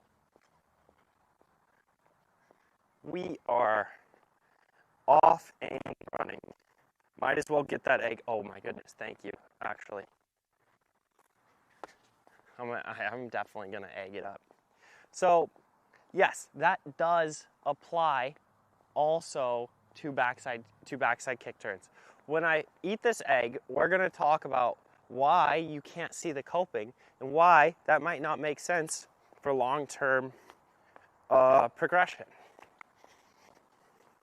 We're breaking third and fourth wall. I told them if they donated $500, I'd throw the egg in your mouth. That is insane. Thank you guys for not dicing. I tried. All right. So, look. This is just, we knew this was going to happen with lives. What? I'm a weirdo with, I just snack all day, so I need food constantly. I'm always eating between lessons, eating between takes. I think this morning when we shot reels, I brought like 2 peanut butter jelly sandwiches. I brought 2 more eggs, bananas, fruit, coffee, sweet potatoes, turkey, rice cakes. I don't like big, huge, massive meals. I don't know why. So I'm just always eating. It works for me though. A little bit here, a little bit there. I also get really moody if I don't eat. Tyler wishes that he had a mic right now so he could tell you guys how moody I get.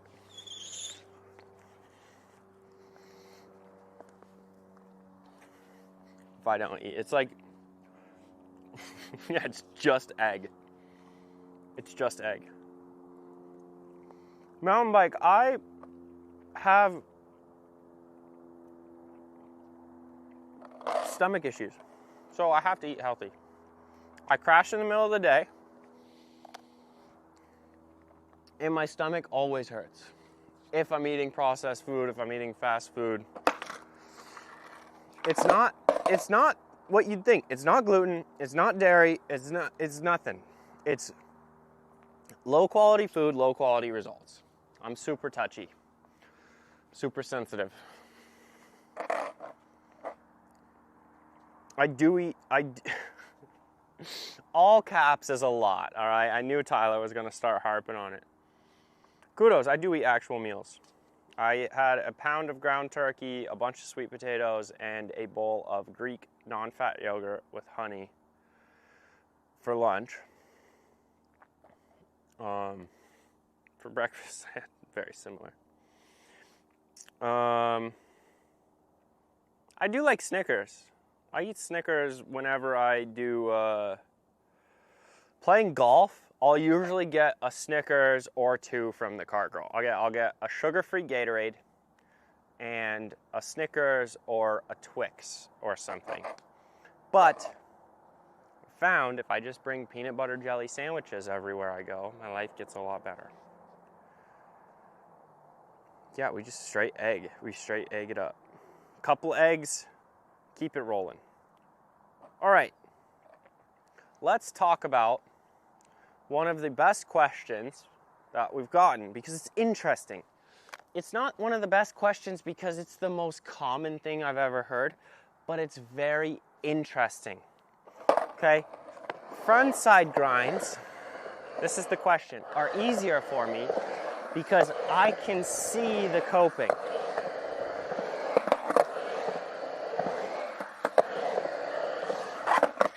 Where backside grinds are hard because I can't see the coping. And I'm wondering what you mean. Because there is never a moment where you can't see your skateboard. Your skateboard is directly underneath you always. So if you look down, your skateboard's right there. You're skating towards the coping. You're on the coping. You're back in the transition. So this must mean when you're going backside, you're either turning your head unnecessarily, because we want our eyes to track the direction that we're skating. So that means my eyes are going to track off the toe side of the board in front of me at the next most useful object. So like the bottom of the transition and up to the coping. And I'm just going to eyeball the coping exactly where I want to get onto it. Then after I'm on it, or as I'm on it, my eyes are going to track back into the next most useful thing, the bottom of the transition. All right. Oftentimes, I see more fearful skaters, because this doesn't have to do with just being a beginner. This has to do with A, being a beginner, B, being terrified, and not understanding that we're going to go up the transition for a long time on the way to our grinds, right? So oftentimes I'll see heads turn really early.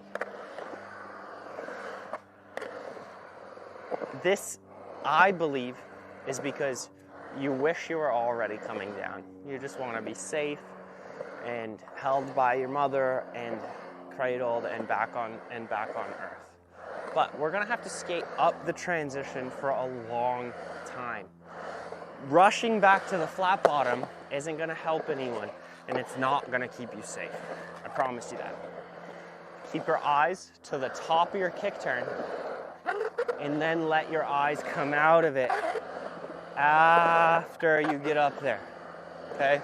To practice this, it's not always going to be that binary or linear or whatever you want to call it, but we should be able to eyeball the coping all the way till we get there.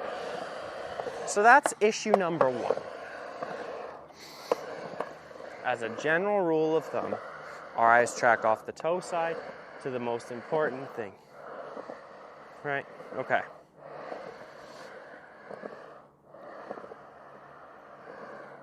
Thing number two. Thing one and thing two, what's that from? Cat in the Hat. That movie's great. Your hips. If your hips are forward, you're going to have a tough time. Your whole life's going to be really hard. Like, if you're on a skateboard, your hips come forward, you got nothing. This is the only thing that I can do that takes my vision away from my board. I can't see it, especially if I do this. So that's reason number two. If you're doing your backside rotations and your hips come forward, you actually can't see your board anymore. And it's funny because if you try and be cheap and see the coping behind your board, that's going to make your hips come forward and it's going to ruin it for you. I see people looking for their backside grinds up here all the time. How many kick turns have you seen? That's more of an old head thing. You don't really see the kids doing that a whole lot. Sometimes, but rarely. You see a lot of the 40-year-olds out here like looking for it back here. And I think that's just generally a bit unsafe. Your hips come forward, you can't see where you're going. Keep your board directly underneath you so you can see it at all times. I don't care if you're doing a backflip, a 540, a 1260, kickflip, tray flip, hard flip, anything. Keep your board in your vision if you so want to see it. Cat in the Hat's such a good movie. Which one? The Mike Myers? Yeah, the Mike Myers one. I don't even know the other one. They have like animated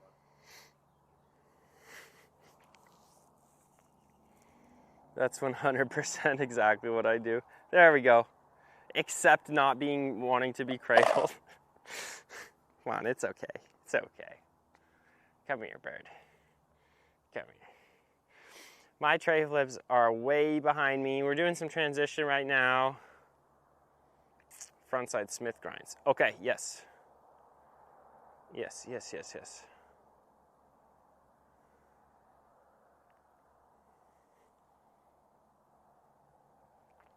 Wait, Moss, you didn't know there was a movie?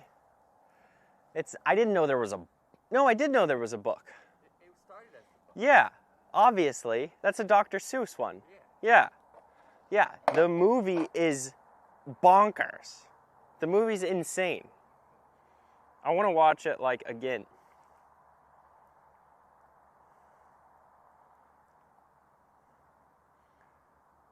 Just made me understand why I can only slash grinds in deep end of bowls. Perfect. Do you warm up before skating? Every single time, Wesley. Like, my body is so finicky, especially if I'm traveling a lot, skating a lot, and coaching a lot. I have a hard time, like, I need to kind of spend that first 20 minutes of the session just seeing what I'm doing, see how my hips are, paying a lot of attention to my back and neck, because unfortunately that's my weakest part. So I will throw out my back, or my muscles will spasm, or my neck.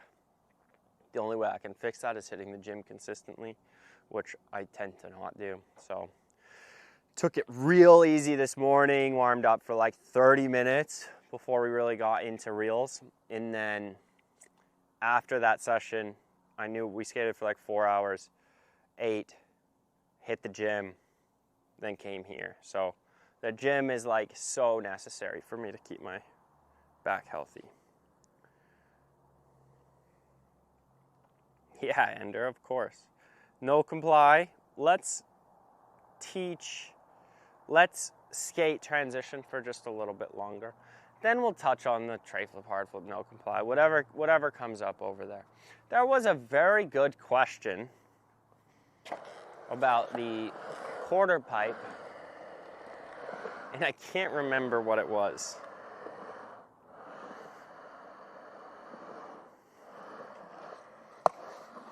I can't remember what the good question was.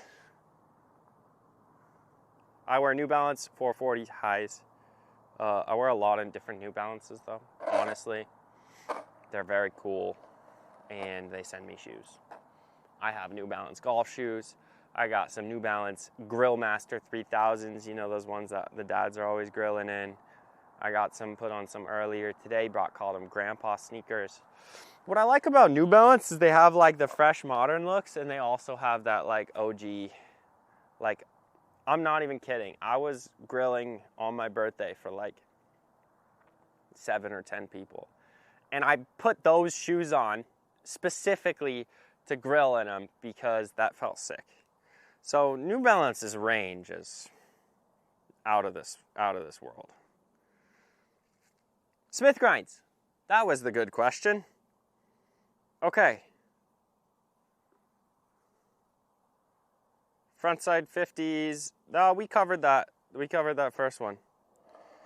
Do you like having shoes with thin soles so you could feel your board better, or thicker soles so the impact hurts less? I would love it if I could just skate in socks. But I also get very discouraged about my shoes wearing out quickly. So I tend to choose the stronger, more sturdy shoe just so it lasts for a long time. I don't like having to order new shoes all the time, and this is such a first world problem because I do get shoes for free. It's just a hassle to go through shoes in less than a month. And if I'm skating like a lot, if I get weak shoes, I'll blow them out as soon as I do like 10 knee slides. It's not as bad anymore now that I'm not skating vert as much. When I was skating vert, like training hard for comps every like Monday through Friday, I would blow through shoes like it was my job. So I tend to just skate the strongest shoes that I can find. And that's just what I got used to. And that's what I do.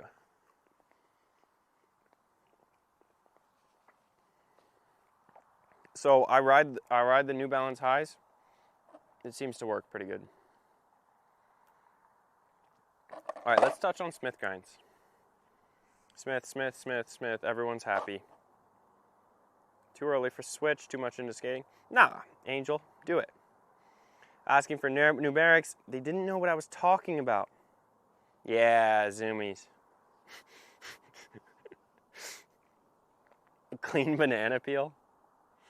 New Balance, do you see Jamie Foy's in the new Tony Hawk video game? I saw that today. That's crazy.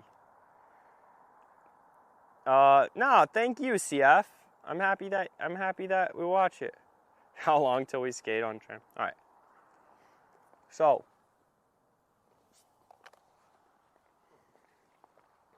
Smith grinds. We're gonna start with fakie Smiths. The lighting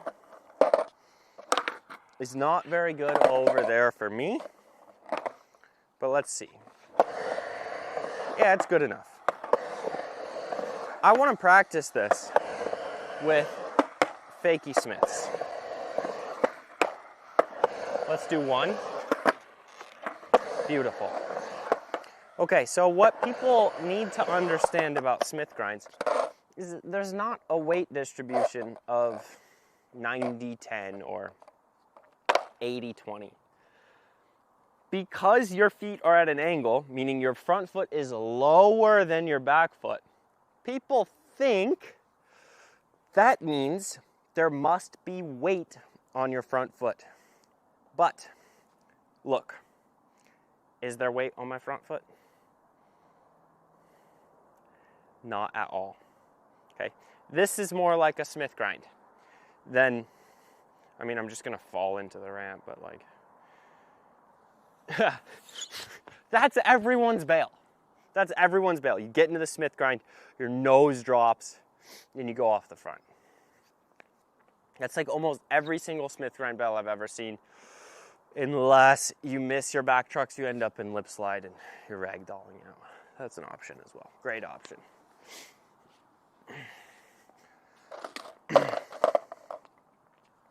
So, the first thing that you have to do is understand how you get your feet at different levels.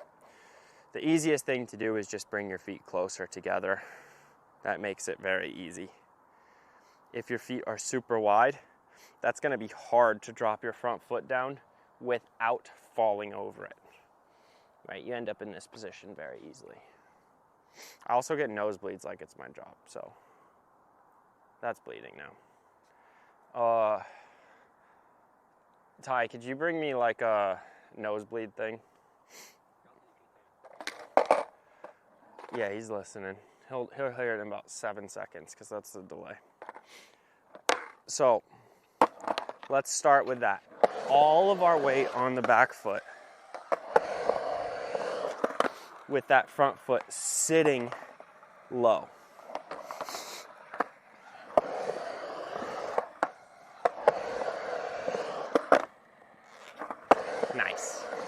Nice. So really stretching that front foot out there, pushing into the nose, but not falling over it. Once you get that position down, you can either lift your front foot to get it into a frontside grind position. That's actually how I like to teach it on bowls and corners, because that really forces you to get that extra pressure into the back truck to finish the 5-0 grind. A lot of times you're going through a corner and just naturally it's going to start pitching you forward. So when you pick that front foot up and really sit into that front side grind, that really forces you to get your feet into the right position. This is my second nosebleed today. It's so dry here.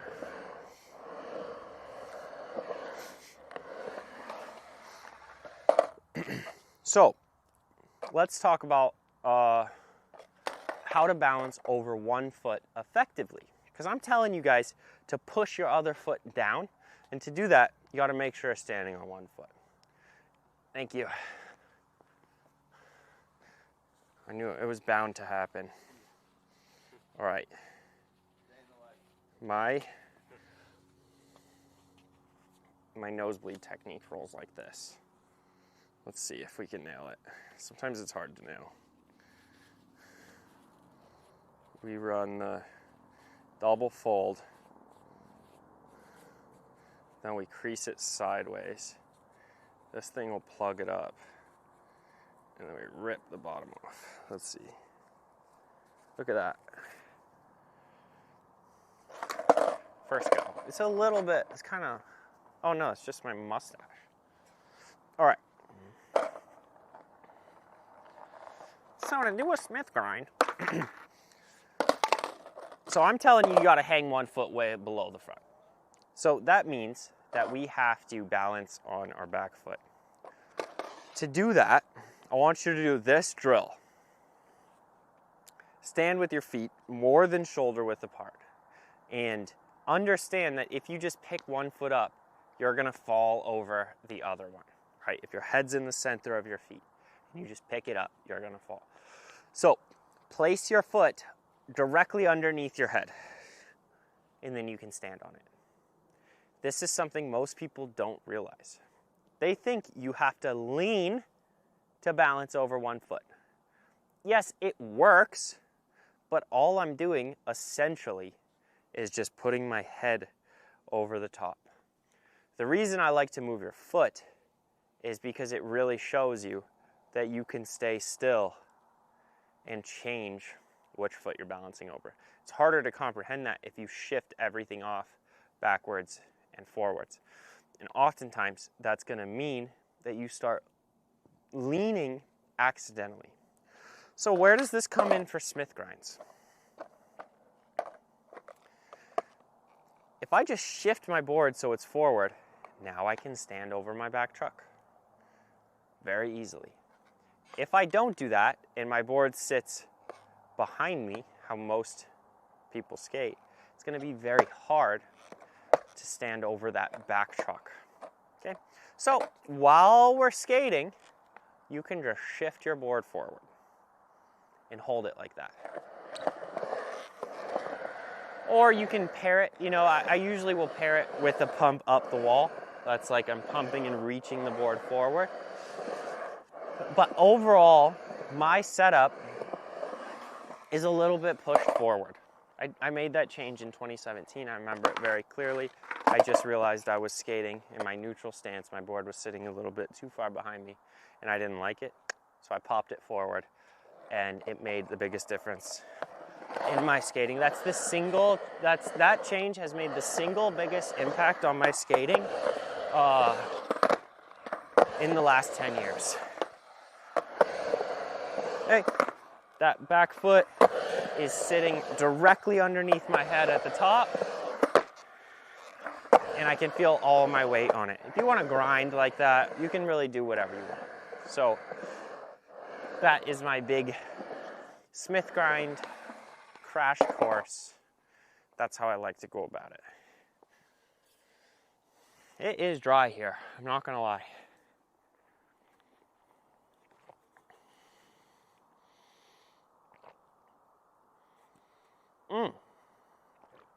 School 7-day free trial in the chat. Risk-free. Come check out what we got in our community. It's pretty sick. We just finished up this like month-long group game of skate. And it was insane. Literally, like, we were making posts. There's like 850 people in there. We were making posts, and the game of skate, each post every day, had like 600 comments. Given a lot of people were like doubling up, but like everyone was showing love. Everyone was trying their tricks. We had every single skill level all the way up to the finals. Then our winner, Marcus Payne, was sick.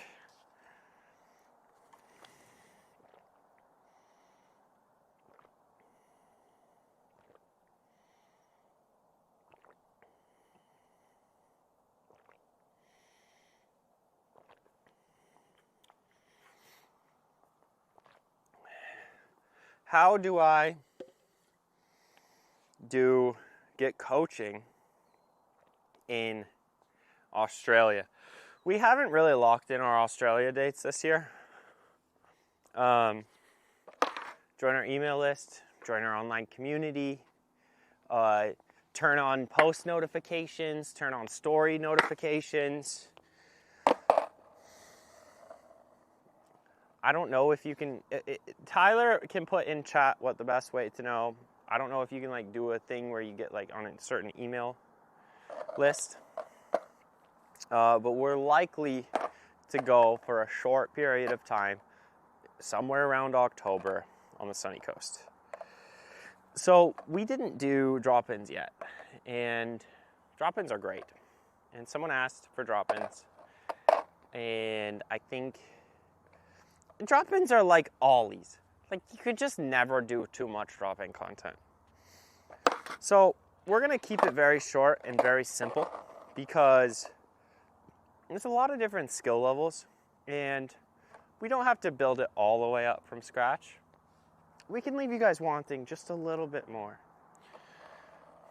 as a cruel ploy to keep you coming back to these streams.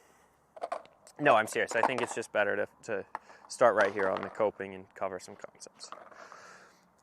A very important part of dropping in is having feel for your back foot while you're on the deck, okay? Whenever I work with students, you would be surprised how many times they step on the board and I tell them to get some feel of their front foot on the board. And as soon as they touch the board, they start falling into the ramp. Accidentally, okay? That is gonna make you so nervous, because that means as soon as you put your front foot on, you cannot stop. You are dropping in no matter what you do. And that then means that as soon as you pick up your front foot, you're going. That sounds terrible. Like, imagine thinking this is how you have to prepare for your drop-in. And then you're like, no way, Jose. Are you kidding me? It's not a skill issue. It's a strategy issue. All right. Well, even that. You wanted to stop your wheels with your foot. I don't think that you could do it, because you'd end up in the flat bottom. All right. So a lot of feel for your back foot on the tail. Okay. My heel is sitting off of the heel side of the board with my heel on the ground, on the deck. I'm standing on my heel, and I'm pushing and picking up my back, the ball of my back foot, okay? This is how my board is sitting there. Then my front foot is just stretching down to get that board into position, okay? I am not slipping forward over this slowly every time I put my front foot on. Not at all, okay? Get that switched up in your brain ASAP, right now. Okay, now that we're here comfortably, you can start pushing off of your back foot. Okay, you need that ball of your foot strong on the tail. Start pushing so you can get yourself standing up and moving your body weight out over the ramp, so then you can go down into the transition. All right, So if I start slipping forward and just going down the whole time, it's actually really hard to get far enough over the nose. My board wants to start slipping in the ramp, and my back wheels want to start rolling forward, keeping me behind it. If I push up and over to get my weight onto my front foot, I'm never gonna slip backwards, ever, okay? Learn it. Don't just chuck yourself into the ramp, because like it's possible to fall both ways. Like you can go too far, but it's going too far. It's not about leaning so much forward and backwards, all right? People tend to think that transition is about leaning with the transition, but really it's a lot about where you're balancing over the board. So if I'm balanced over the back trucks, back here, I'm gonna slip out. Okay, it doesn't matter which direction I'm leaning. If I'm behind the board, I'm gonna slip out. Same way with forward. I can be leaning backwards and fall forwards, okay? We need to put our weight over top of the skateboard where we want. So when you're on the tail, obviously your weight is centered over your back foot. We gotta get this up and over the center of the board towards the front trucks a little bit more, like up here. It's a very good place to be when you're skating down a transition.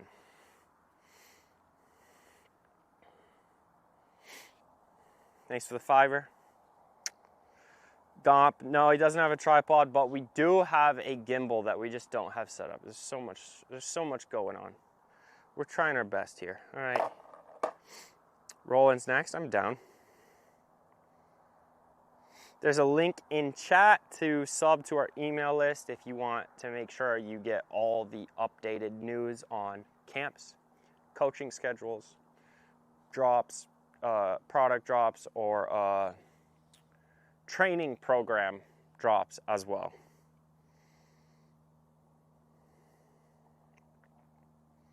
Switch drop-ins, same tips as the regular drop-ins. Switch blunts, same tips as the regular blunts. It makes so much sense. Perfect. Hey man, I've been skating 66% transition and 33% street. Switch those numbers actually. But I seem to be making a lot of progress in transition and barely any street. Street is hard. Maybe you can't jump very high. Maybe you're struggling with some basics like ollies. Once you find where your bottleneck is, I think you'll be able to start progressing pretty quickly. Also, people have this idea that like you learn how to ollie and then you learn how to kickflip and then you learn how to tray flip, and like, no. Like you learn how to ollie and then like you get better at ollies and then you learn how to ollie onto something and then off of something and then like maybe around a bank, like near an obstacle. And then like you can flip your board over, but landing on it's impossible. Like I think people's idea of progression in street skating is a little wacky. Okay, it's not like ollie, kickflip, backside flip, tray flip. It's like there's a million things in between. Where transition skating, it just isn't that confusing. Like you do kick turns and then you do kick turns higher, and then you can do some grinds, and then you want to learn airs for the rest of your life. Like that makes a lot of sense to people. Street progression seems to be a bit more confusing, and I think the goals are a little more outlandish.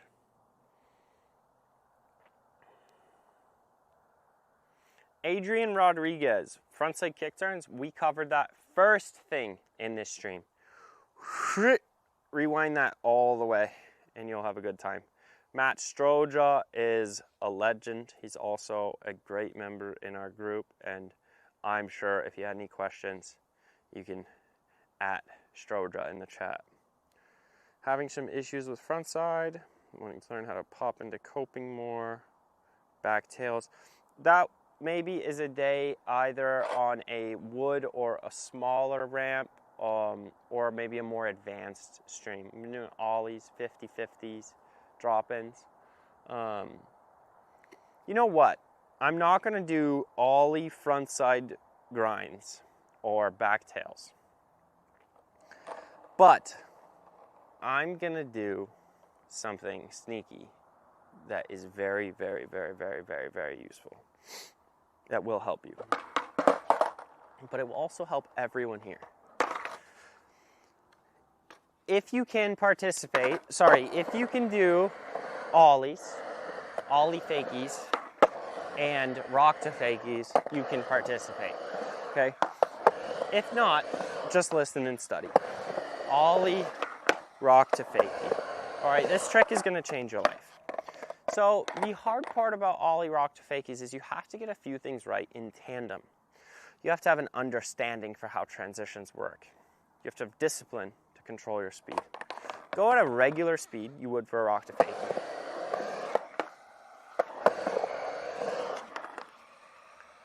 Then, go a little bit slower than that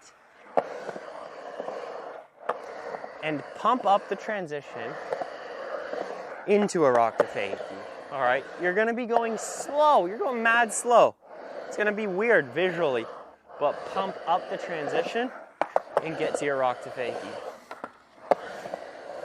Now have some discipline, meet those speeds in the middle, and pump and ollie from low up into it. This will teach you so much about transitions. You'll know how transitions work after this. There's no way you don't. One of the confusing things is how to actually ollie on a transition. And this took me a long time to learn. I could do it intuitively, but I couldn't really give cues to get people doing it quickly and easily. And when I was struggling, there's plenty of tricks where I ended up struggling. I didn't know how to fix it, and it made some tricks very difficult. Switch, backside, like ollies or indie airs. Sometimes kickflip leans would go to flat, and frontside heel flip frontside airs, I would also go to flat. Until I learned this one simple trick. Transitions hate this man for one simple trick. Okay, so when we look at popping, our nose is always going to track up and backwards relative to our body.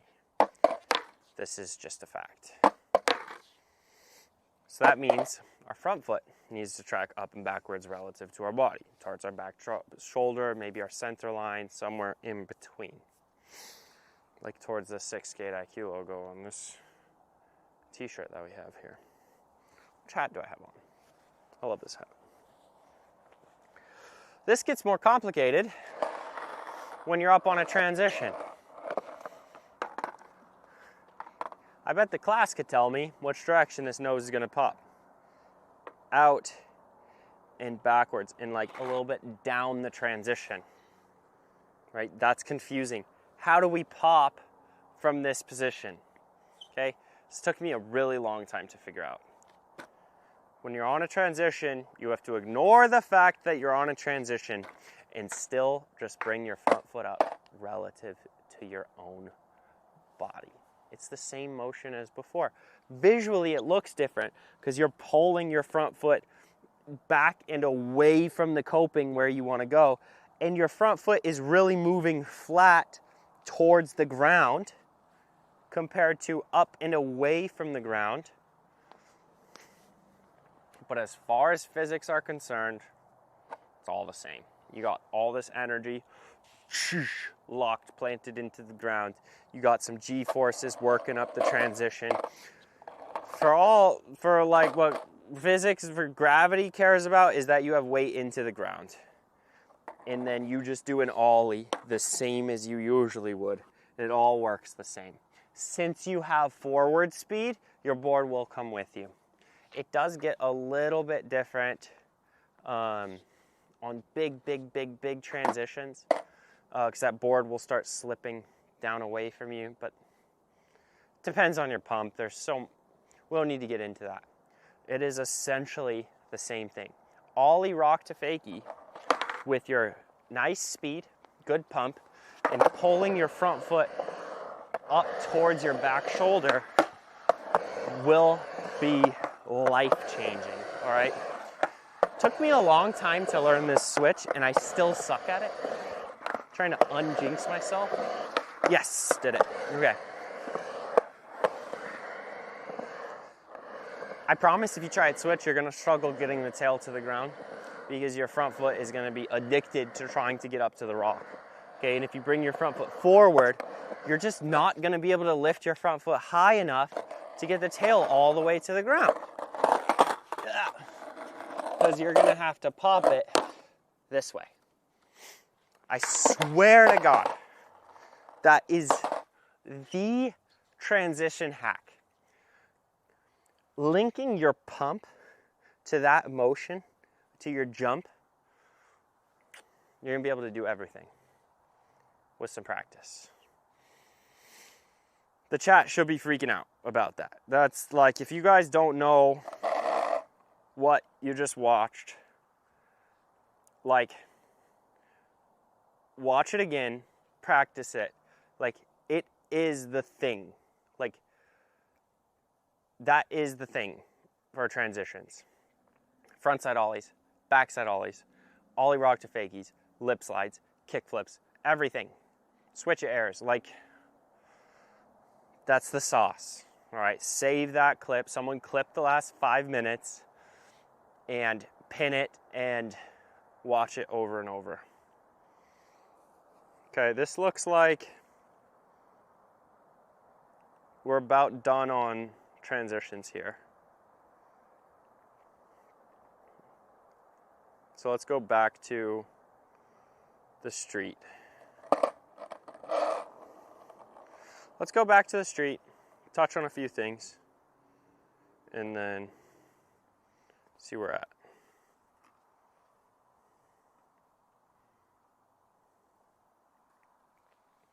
I wonder if there's a delay on the chat, because I can't see it. What do you mean?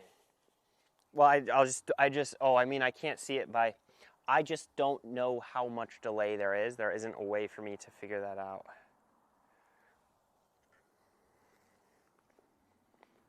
So let's head down to that, the classic spot.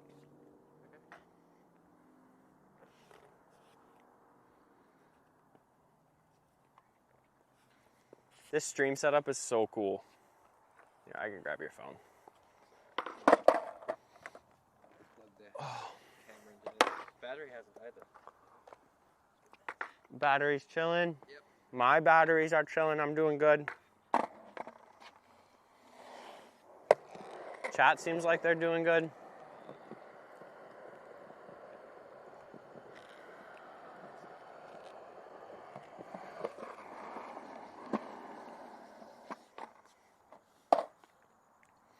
I can't wait till we're running these streams to like 100,000 people. No, but I enjoy it. 300 is a lot. And I recognize that, and I know that. I streamed a lot of video games in 2020 when the streaming boom happened. Given I was a little early on the streaming boom. I wasn't the last person to start streaming. I built a PC in 2017, loved gaming, started doing it a lot, started streaming probably end of 2019. But it was during the boom, so not gonna lie. But with that being said, I streamed like a lot. I was like fully addicted. I love video games so much. And there was like 2 viewers, 8 viewers, like whatever, all the time. I never got past that, 15 maybe. And then I killed a really famous streamer on Twitch, and I had my name in my handle, and I had like 800 viewers for a day playing Fortnite. It's crazy. But there's a lot of you guys here. Like, I'm not used to this. Like, Skate IQ is really big. So let's do no complies. A lot of people are asking about no complies. That's okay. I have a no comply video. Hey, I heard you're coming to Amsterdam this summer as an open event. We are coming to Amsterdam, but it is a group member meetup only, 18 up. It's gonna be super chill, going to a couple skate parks, riding some bikes, having some coffee, just like getting our community together, right? We want to do things that really like build on the fact that like we have just like such a great community right now, and we feel like it's just a good idea to like really build on what we already have and make it great. Yes, comply. Babin, I'm from Seattle, so I mean, I go there my dad still lives there, my brother still lives there. I go all the time.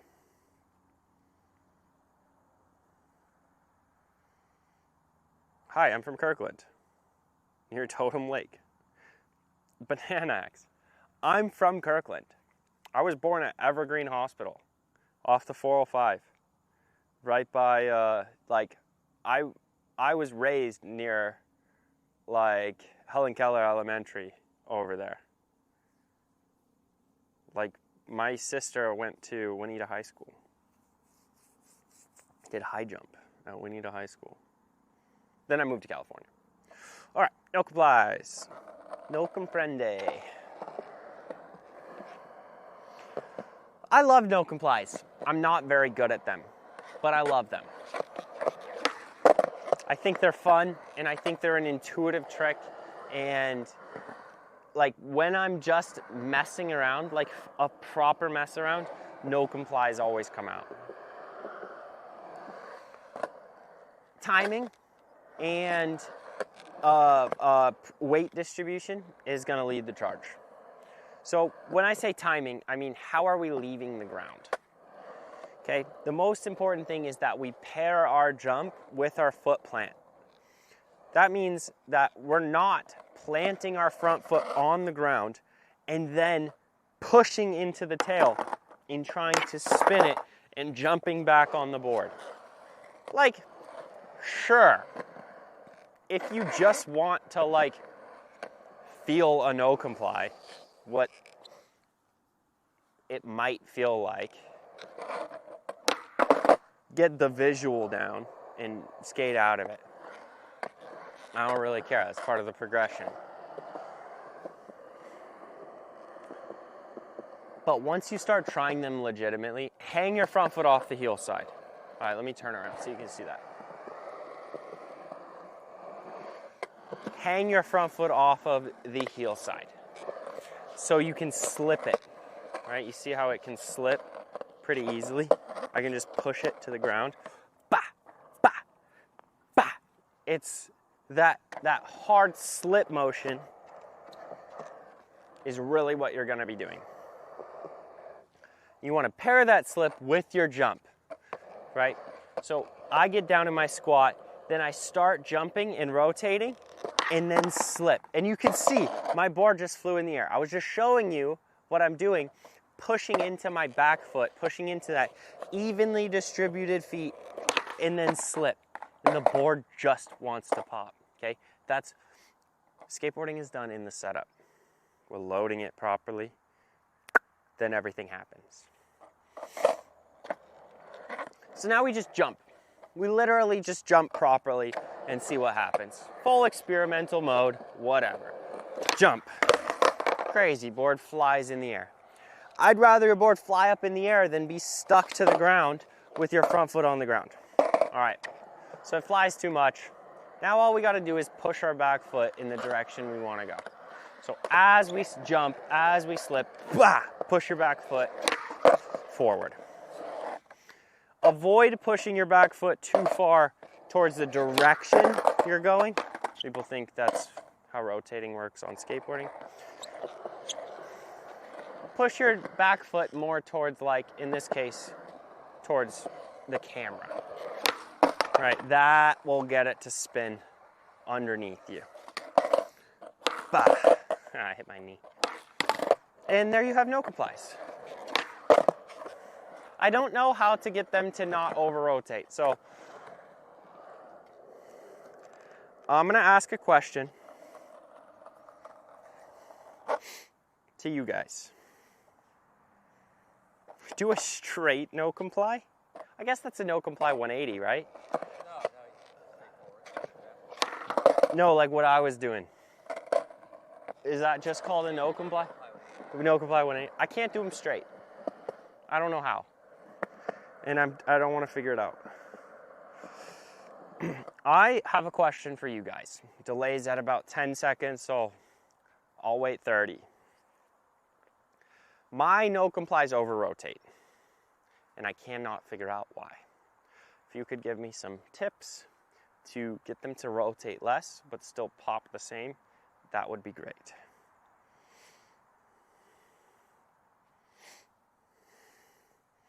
Let's see what you guys are capable of.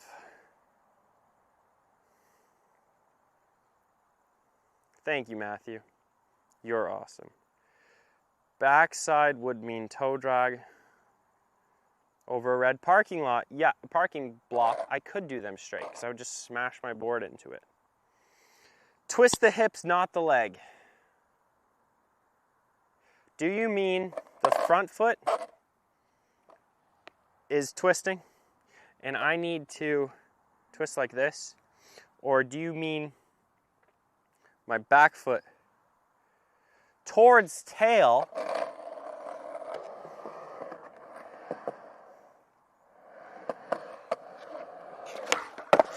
Thank you. Yeah, that's high. Yeah, who is that? Who was that?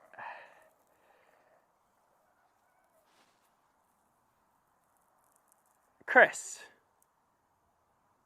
Thank you, Chris.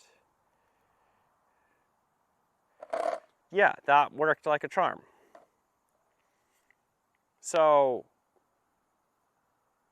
I'm blown away right now because I feel like the board's not going to have space to actually do the no comply with my front foot here. So in an attempt to create space, I will get my front foot very wide so the board can come through. But I think that makes it over rotate. So by staying a little bit more square, I have to keep my front foot closer to the board, which is scary, but it really helped. Try to guide the board with your back knee. I can't believe all you guys are saying the same tip.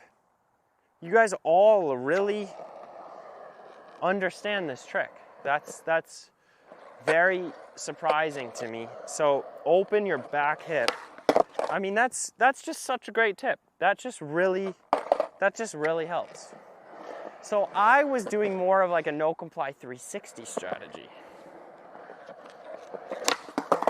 Yeah, that makes a lot more sense. Okay, I'm happy. I'm happy now. Learn them 360 right now. Okay, I'll do a 360. Screw it.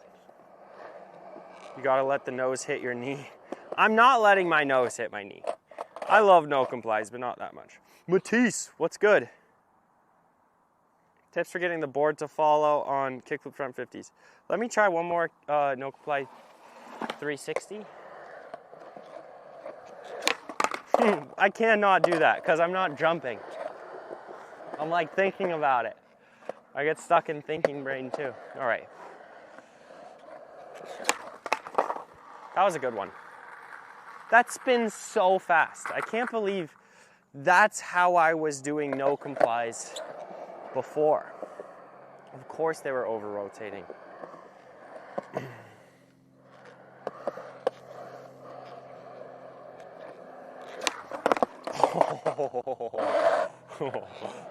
That was kind of sick. I just don't expect it to go in the air, and it does. Damn.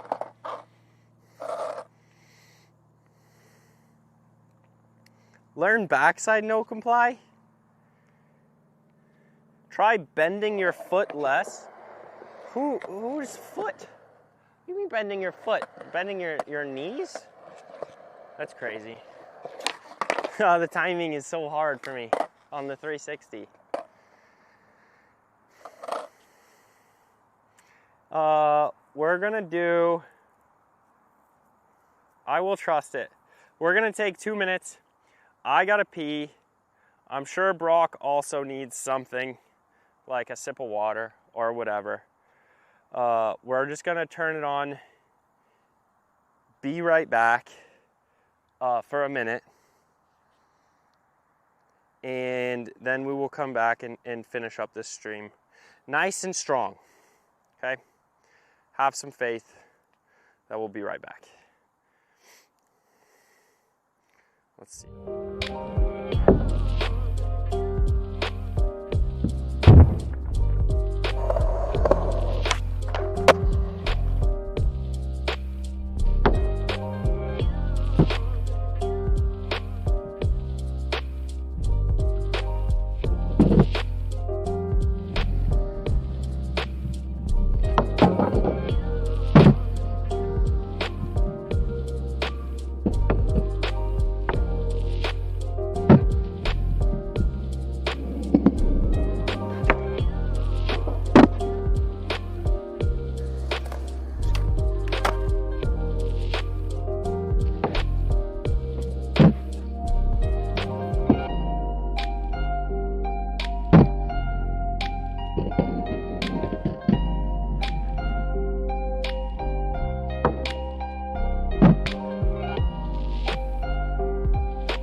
good? You're good now, man. Yep. All right. Mic check. I'm disappointed in you guys. You could not stop talking about skate I poo this, skate I poo that. It's incredible. What were some of the... I tell you, you got me, Allie. You guys really blow my mind. All right. Do you use the bathroom switch? Do you pee switch? It was a real question I got. Any tips on not getting tired when learning tricks? That's actually a great one. And when I learned that chess players will burn like 5,000 calories in a professional chess game, it clicked that thinking costs calories. So learning something new is more tiring than doing something you've done before. You just have to give extra resources to the fact that you're learning it. Treat learning like a separate workout on top of your workout. So you just have to use your energy the right way. You're gonna get tired when you're learning tricks. Plan for that. Thank you, Mr. Daniel Browning. That switch frontside flip nose grab thingy over the volcano. That was a Brock special. That was his idea. That was a broccoli special. Tips on fakie Smith.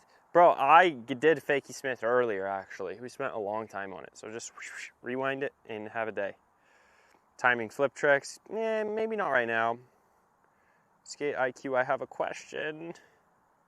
Okay, so we're on flat ground now. So let's keep the end of this stream. I know all great things come to an end.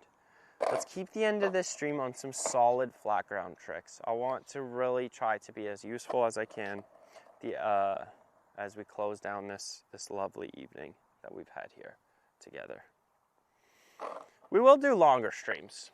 But I think right now we're just learning how they work. We're figuring out our strategy. We're figuring out the program. What is the program? What do we offer? What do people like? Or what hours work the best? How often are we running ad rolls? Because that affects things, I guess.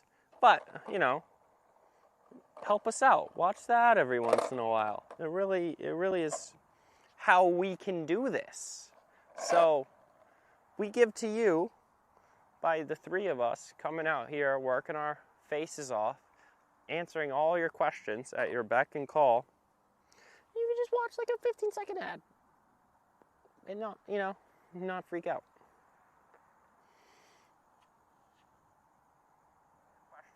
There is sound. You're tripping, Lap. Just turn it on. Ollie's down a bank into quarters. That's actually kind of genius. Shove it, also genius. Oh, I'll watch that. Thank you. Bearings. What do you want to know? Just talk about bearings? There's a message in chat that said, just talk about bearings. Back heels. Oh, Matisse asked a great question about kickflips getting onto frontside 50-50s.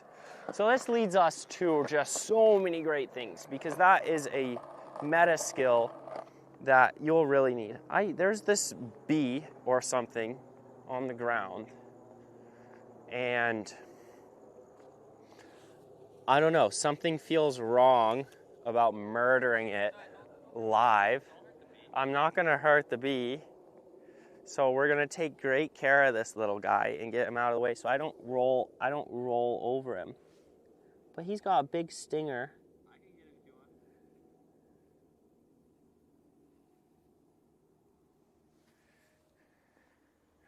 He's definitely on his last leg, but I'm not gonna be the one that puts him over the edge.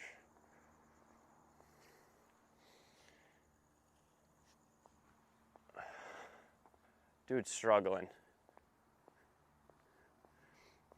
I probably skated over him already. All right, so we do kickflip, and we want to get into frontside 50-50s, which means we need that board high and in front of us. That is my favorite thing to teach because it will really help with every single aspect of your skating. When you think about what it means, let's see.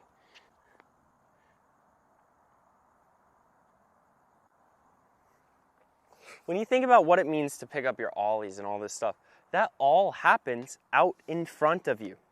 If you're picking up your board directly underneath you, your foot is going to run into your butt and you're going to run out of space and you're not going to be able to ollie very high. How many times have you seen an ollie that looks like this? That's because your feet aren't coming up directly underneath you when you need your feet to come up out in front of you. All right? So let's talk about a few ways we can make this happen. You are in control of your own body. Don't worry about your skateboard so much. A lot of you guys are worrying about your board and it's stopping you from being able to pick it up. What I mean is if you were to just do a squat jump, I bet that at least 80 to 90% of you, first try, could squat down, jump, and get your knees to at least almost touch your shoulders. If you do that, your feet are sitting in front of you, okay? When you're doing an ollie, you're picking up your feet like this, and you're never closing that gap, all right? So that's the first thing we want to do. We want to get those ollies as if it was just a tuck jump. Spider-Man, all right? Everybody's hips work differently. Some of you, when you do that, your feet are gonna come closer together. Some of you are gonna have an easier time keeping them wide. This is the way of the road. A couple different strategies for both, but we won't dive into that right now. Once you get your Spider-Man jump down, your tuck jumps, knee yourself in the shoulders, we can pair that with landing on the nose. And I was trying to explain by shooting the board backwards. Boom. This is also a very useful thing. This is how everything works in skateboarding. If you can do a tuck jump and land on the nose, you can do like everything. That's how kickflips work, right? If you want to flip a kickflip, up, back, nose comes down, foot releases. It's just like, that is the process. So if you can do that and shoot the board forward off your toe side a little more than what would naturally happen, now you can really start working with your skateboard. I'm talking every trick that you can think of, because it's not just frontside tricks.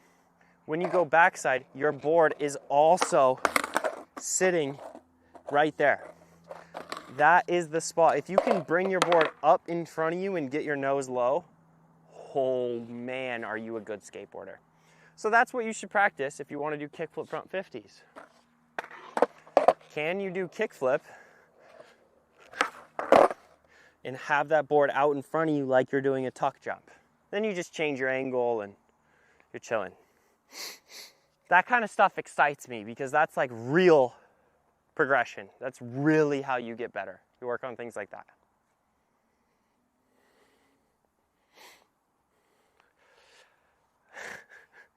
Do some trick. I'm gonna teach this one. It's hard to go, honestly, just straight up, it's hard to go back and forth between teaching and tricks because there's a warm-up you do for tricks. There's a warm-up you do for teaching. And talking a lot is tiring. So if I'm talking and teaching and then I go try something, I'm gonna get hurt, straight up. So a lot of focus. Every time I'm doing a trick, I'm so focused. I've been hurt so many times skateboarding because of lack of focus. It's not even funny. When you're skating, it's 100% focus. So it's like two modes I have. What's up, Cloud? W this, W cameraman, W stream. Yeah, let's do some heel flip tips.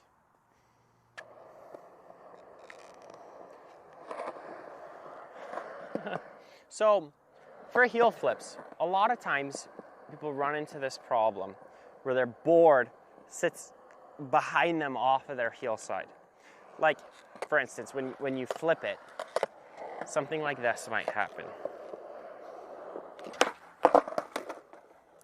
And it's so close. That's the thing about heel flips. It's so close to being great, but it just isn't working.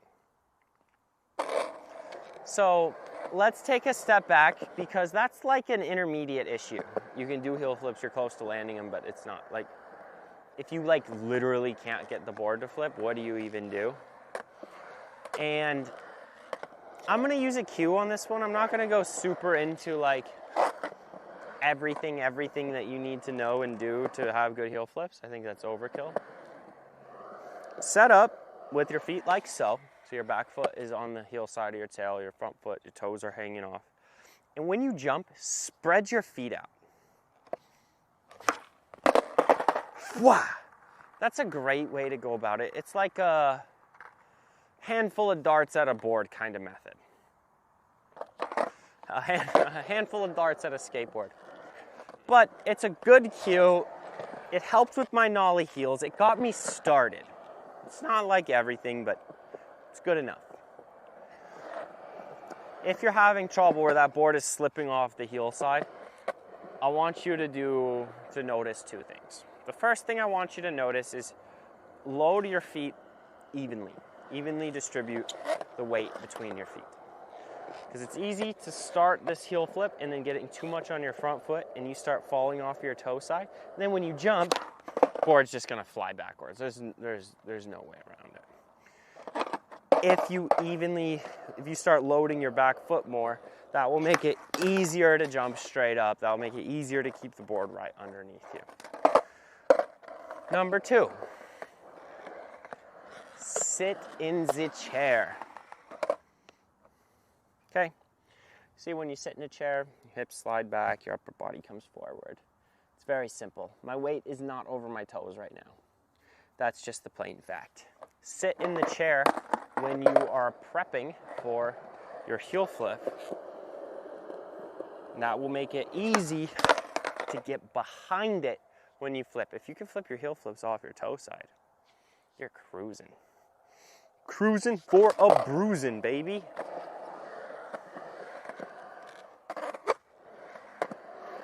Evenly distribute, feel the back foot, sit in the chair. Yeah, that's pretty good. I felt my weight slip a little bit forward. I also jumped a little bit forward. I was busting out heel flips earlier. But I would say it is hard to go like thinking brain to just doing brain all the time. So I can do heel flips, obviously. But like thinking about every single foot position is so hard. Oh, that one was just robbed.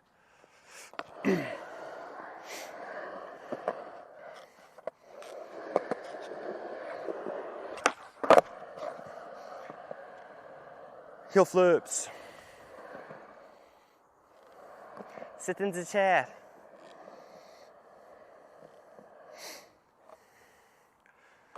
Oh, it just cooled off like 5 degrees. That's so good. Sebastian, we did kickflips earlier in this stream.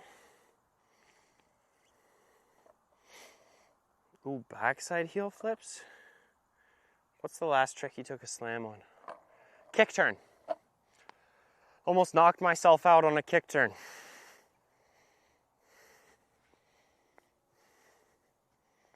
That is so bothersome to me. I just wasn't focused.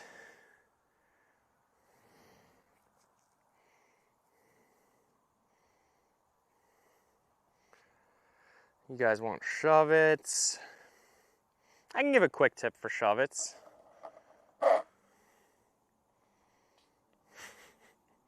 Allie, you're tripping. I gotta learn how to read chat like this because this probably looks better. I don't like looking down. I want you guys to, I want to have the experience. You just jump from flat ground, kick yourself in the butt. honestly, I think this is a great drill for shove-its. Like, it gets your back foot motion. You can trust landing on the board, and then you can do shove-its. Ruthie Fraterman, the MVP of our online group, our school group, came up with that drill. And look, we have all the tutorials, but we didn't have a drill that was getting people over that final step for shove-its. She posted that, and I swear to God, there was like 5 or 6 people posting a video in her post, like posting videos in the comments, made my first shove-it, made my first shove-it, made my first shove-it. And I was like, there it is. Sometimes the right drill's the right drill.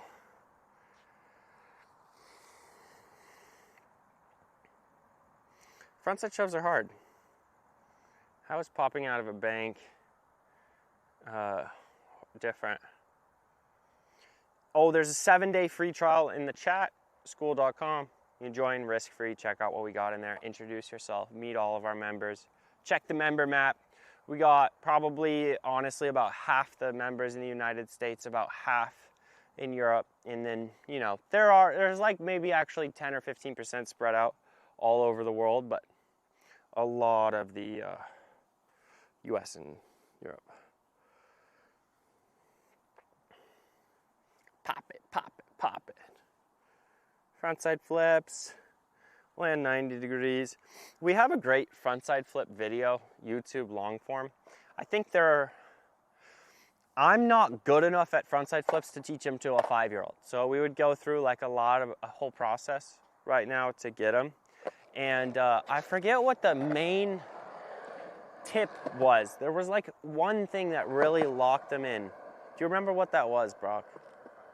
Yeah. Well, people who are really good at front flips always Stay over their tail and flip them like straight and turn them. Remember we were filming that video? Yeah, people who are really good at front flips are always over their tail. I forget, you had like... 2 different ways to do it. You can do it and like shift over your nose and then do that version, but like if people They stay over their tail. But I remember you gave me a tip. I was doing something wrong.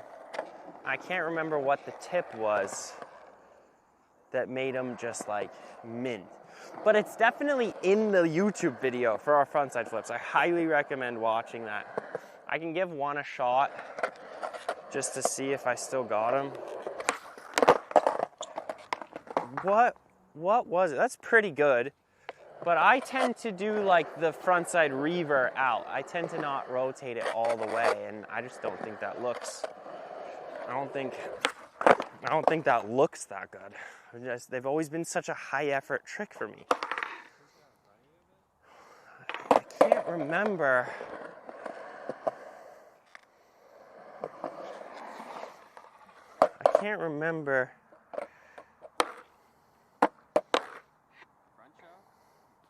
Maybe it really is stay on your back foot. Because I switch over to my front foot a lot. Yeah, I think that's what it was. So I tend to do that beginner kickflip thing where I try to put all my effort into my front leg and then finish it there. If I just stay over that back foot a little bit better, like that last one flipped great. That I will be happy with as like a singular frontside flip attempt to like start a session where I was like trying to do them. To do a tour, I mean, we travel a lot. We're going to Minnesota and Skate Charleston in May. The camps are almost sold out. I know there's only 2 slots available in like 2 of the sessions in Charleston, 2 out of 4. So we're gonna be streaming more the rest of the week, so I'm not gonna just go crazy right now with like super complex tricks on the hips.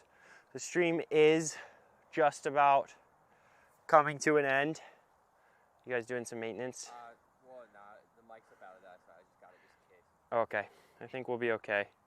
We're right at 3 hours right now, so I think that's just a great place. To end. Let's do Ollie Norths. Let's do an Ollie North. And I'll also dunk a basketball. Ollie Norths.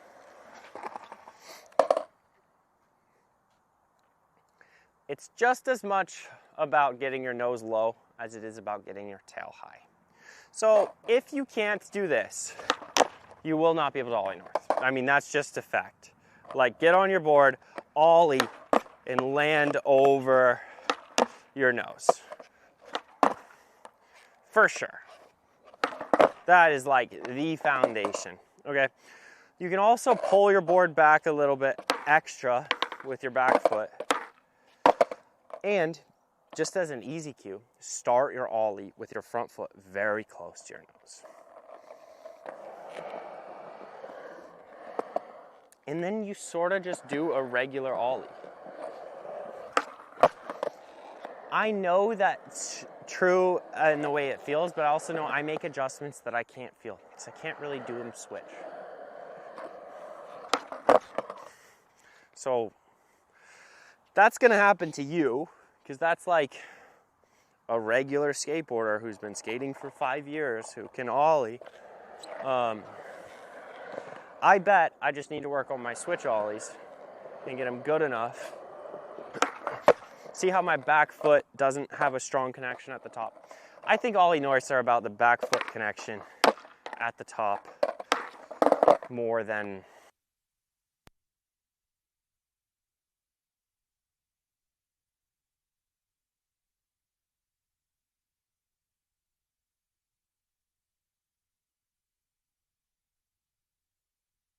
we're live.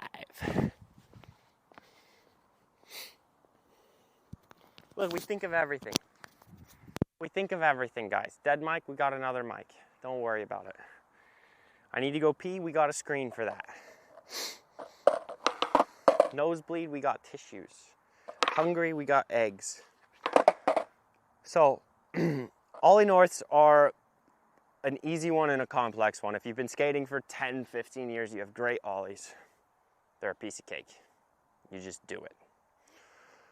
Learning them is tough because it requires getting a basic skill, an Ollie, a fundamental skill, really strong. So, I'm not, and teaching Ollie Norths, like, I don't have a lot of experience teaching someone Ollie Norths who can Ollie and not Ollie North. Like, I don't get students coming to me like, hey, my Ollies are mint. I need to get to the next level. The only thing missing is an Ollie North. Can you help me? Like, that's happened 0 times. So I think we have to rely on just like a bunch of Ollie tips right now. And maybe we can do like an experimental stream where we're giving a lot of feedback with each other on tricks. I think that would really help me. Wednesday, Thursday, Friday, we're gonna be streaming Wednesday, Thursday, and Friday around the same time. Because look at this beautiful place. Why would we... Wait, mute trick tip? Eh. You guys tripping? I think they're talking about a mute. Yeah. Like a mute grab. Yeah, no, we can... Wait. Yeah, no, it works. It works. Fakie big spin. All right, we're just getting into like a bunch of random tricks. I think this was a great stream. I am totally cool ending it. We touched on so many great topics. Later this week, make sure you subscribe. If you guys haven't joined, become a member to our stream. It'll only help us stream more. We really like doing this, and honestly, like, if we get to go to the skate park and run a stream and help you guys learn tricks, and I can just talk about skateboarding, that really is probably the best job in the world. So please press that join button if it's available. I don't even know. If it's not yet, it will be tomorrow. Become a member, and that will just really, really help us make this like we can do it more often. What else? Okay. Live 40. Go to skateiq.com. We're selling decks for the next couple of minutes till the end of the stream, but see if I can convince Ty to make the code last a little bit longer. Go on, buy a skateboard for 40% off with code LIVE40. All right, that's no joke. That's a stupid good deal. That's for you guys.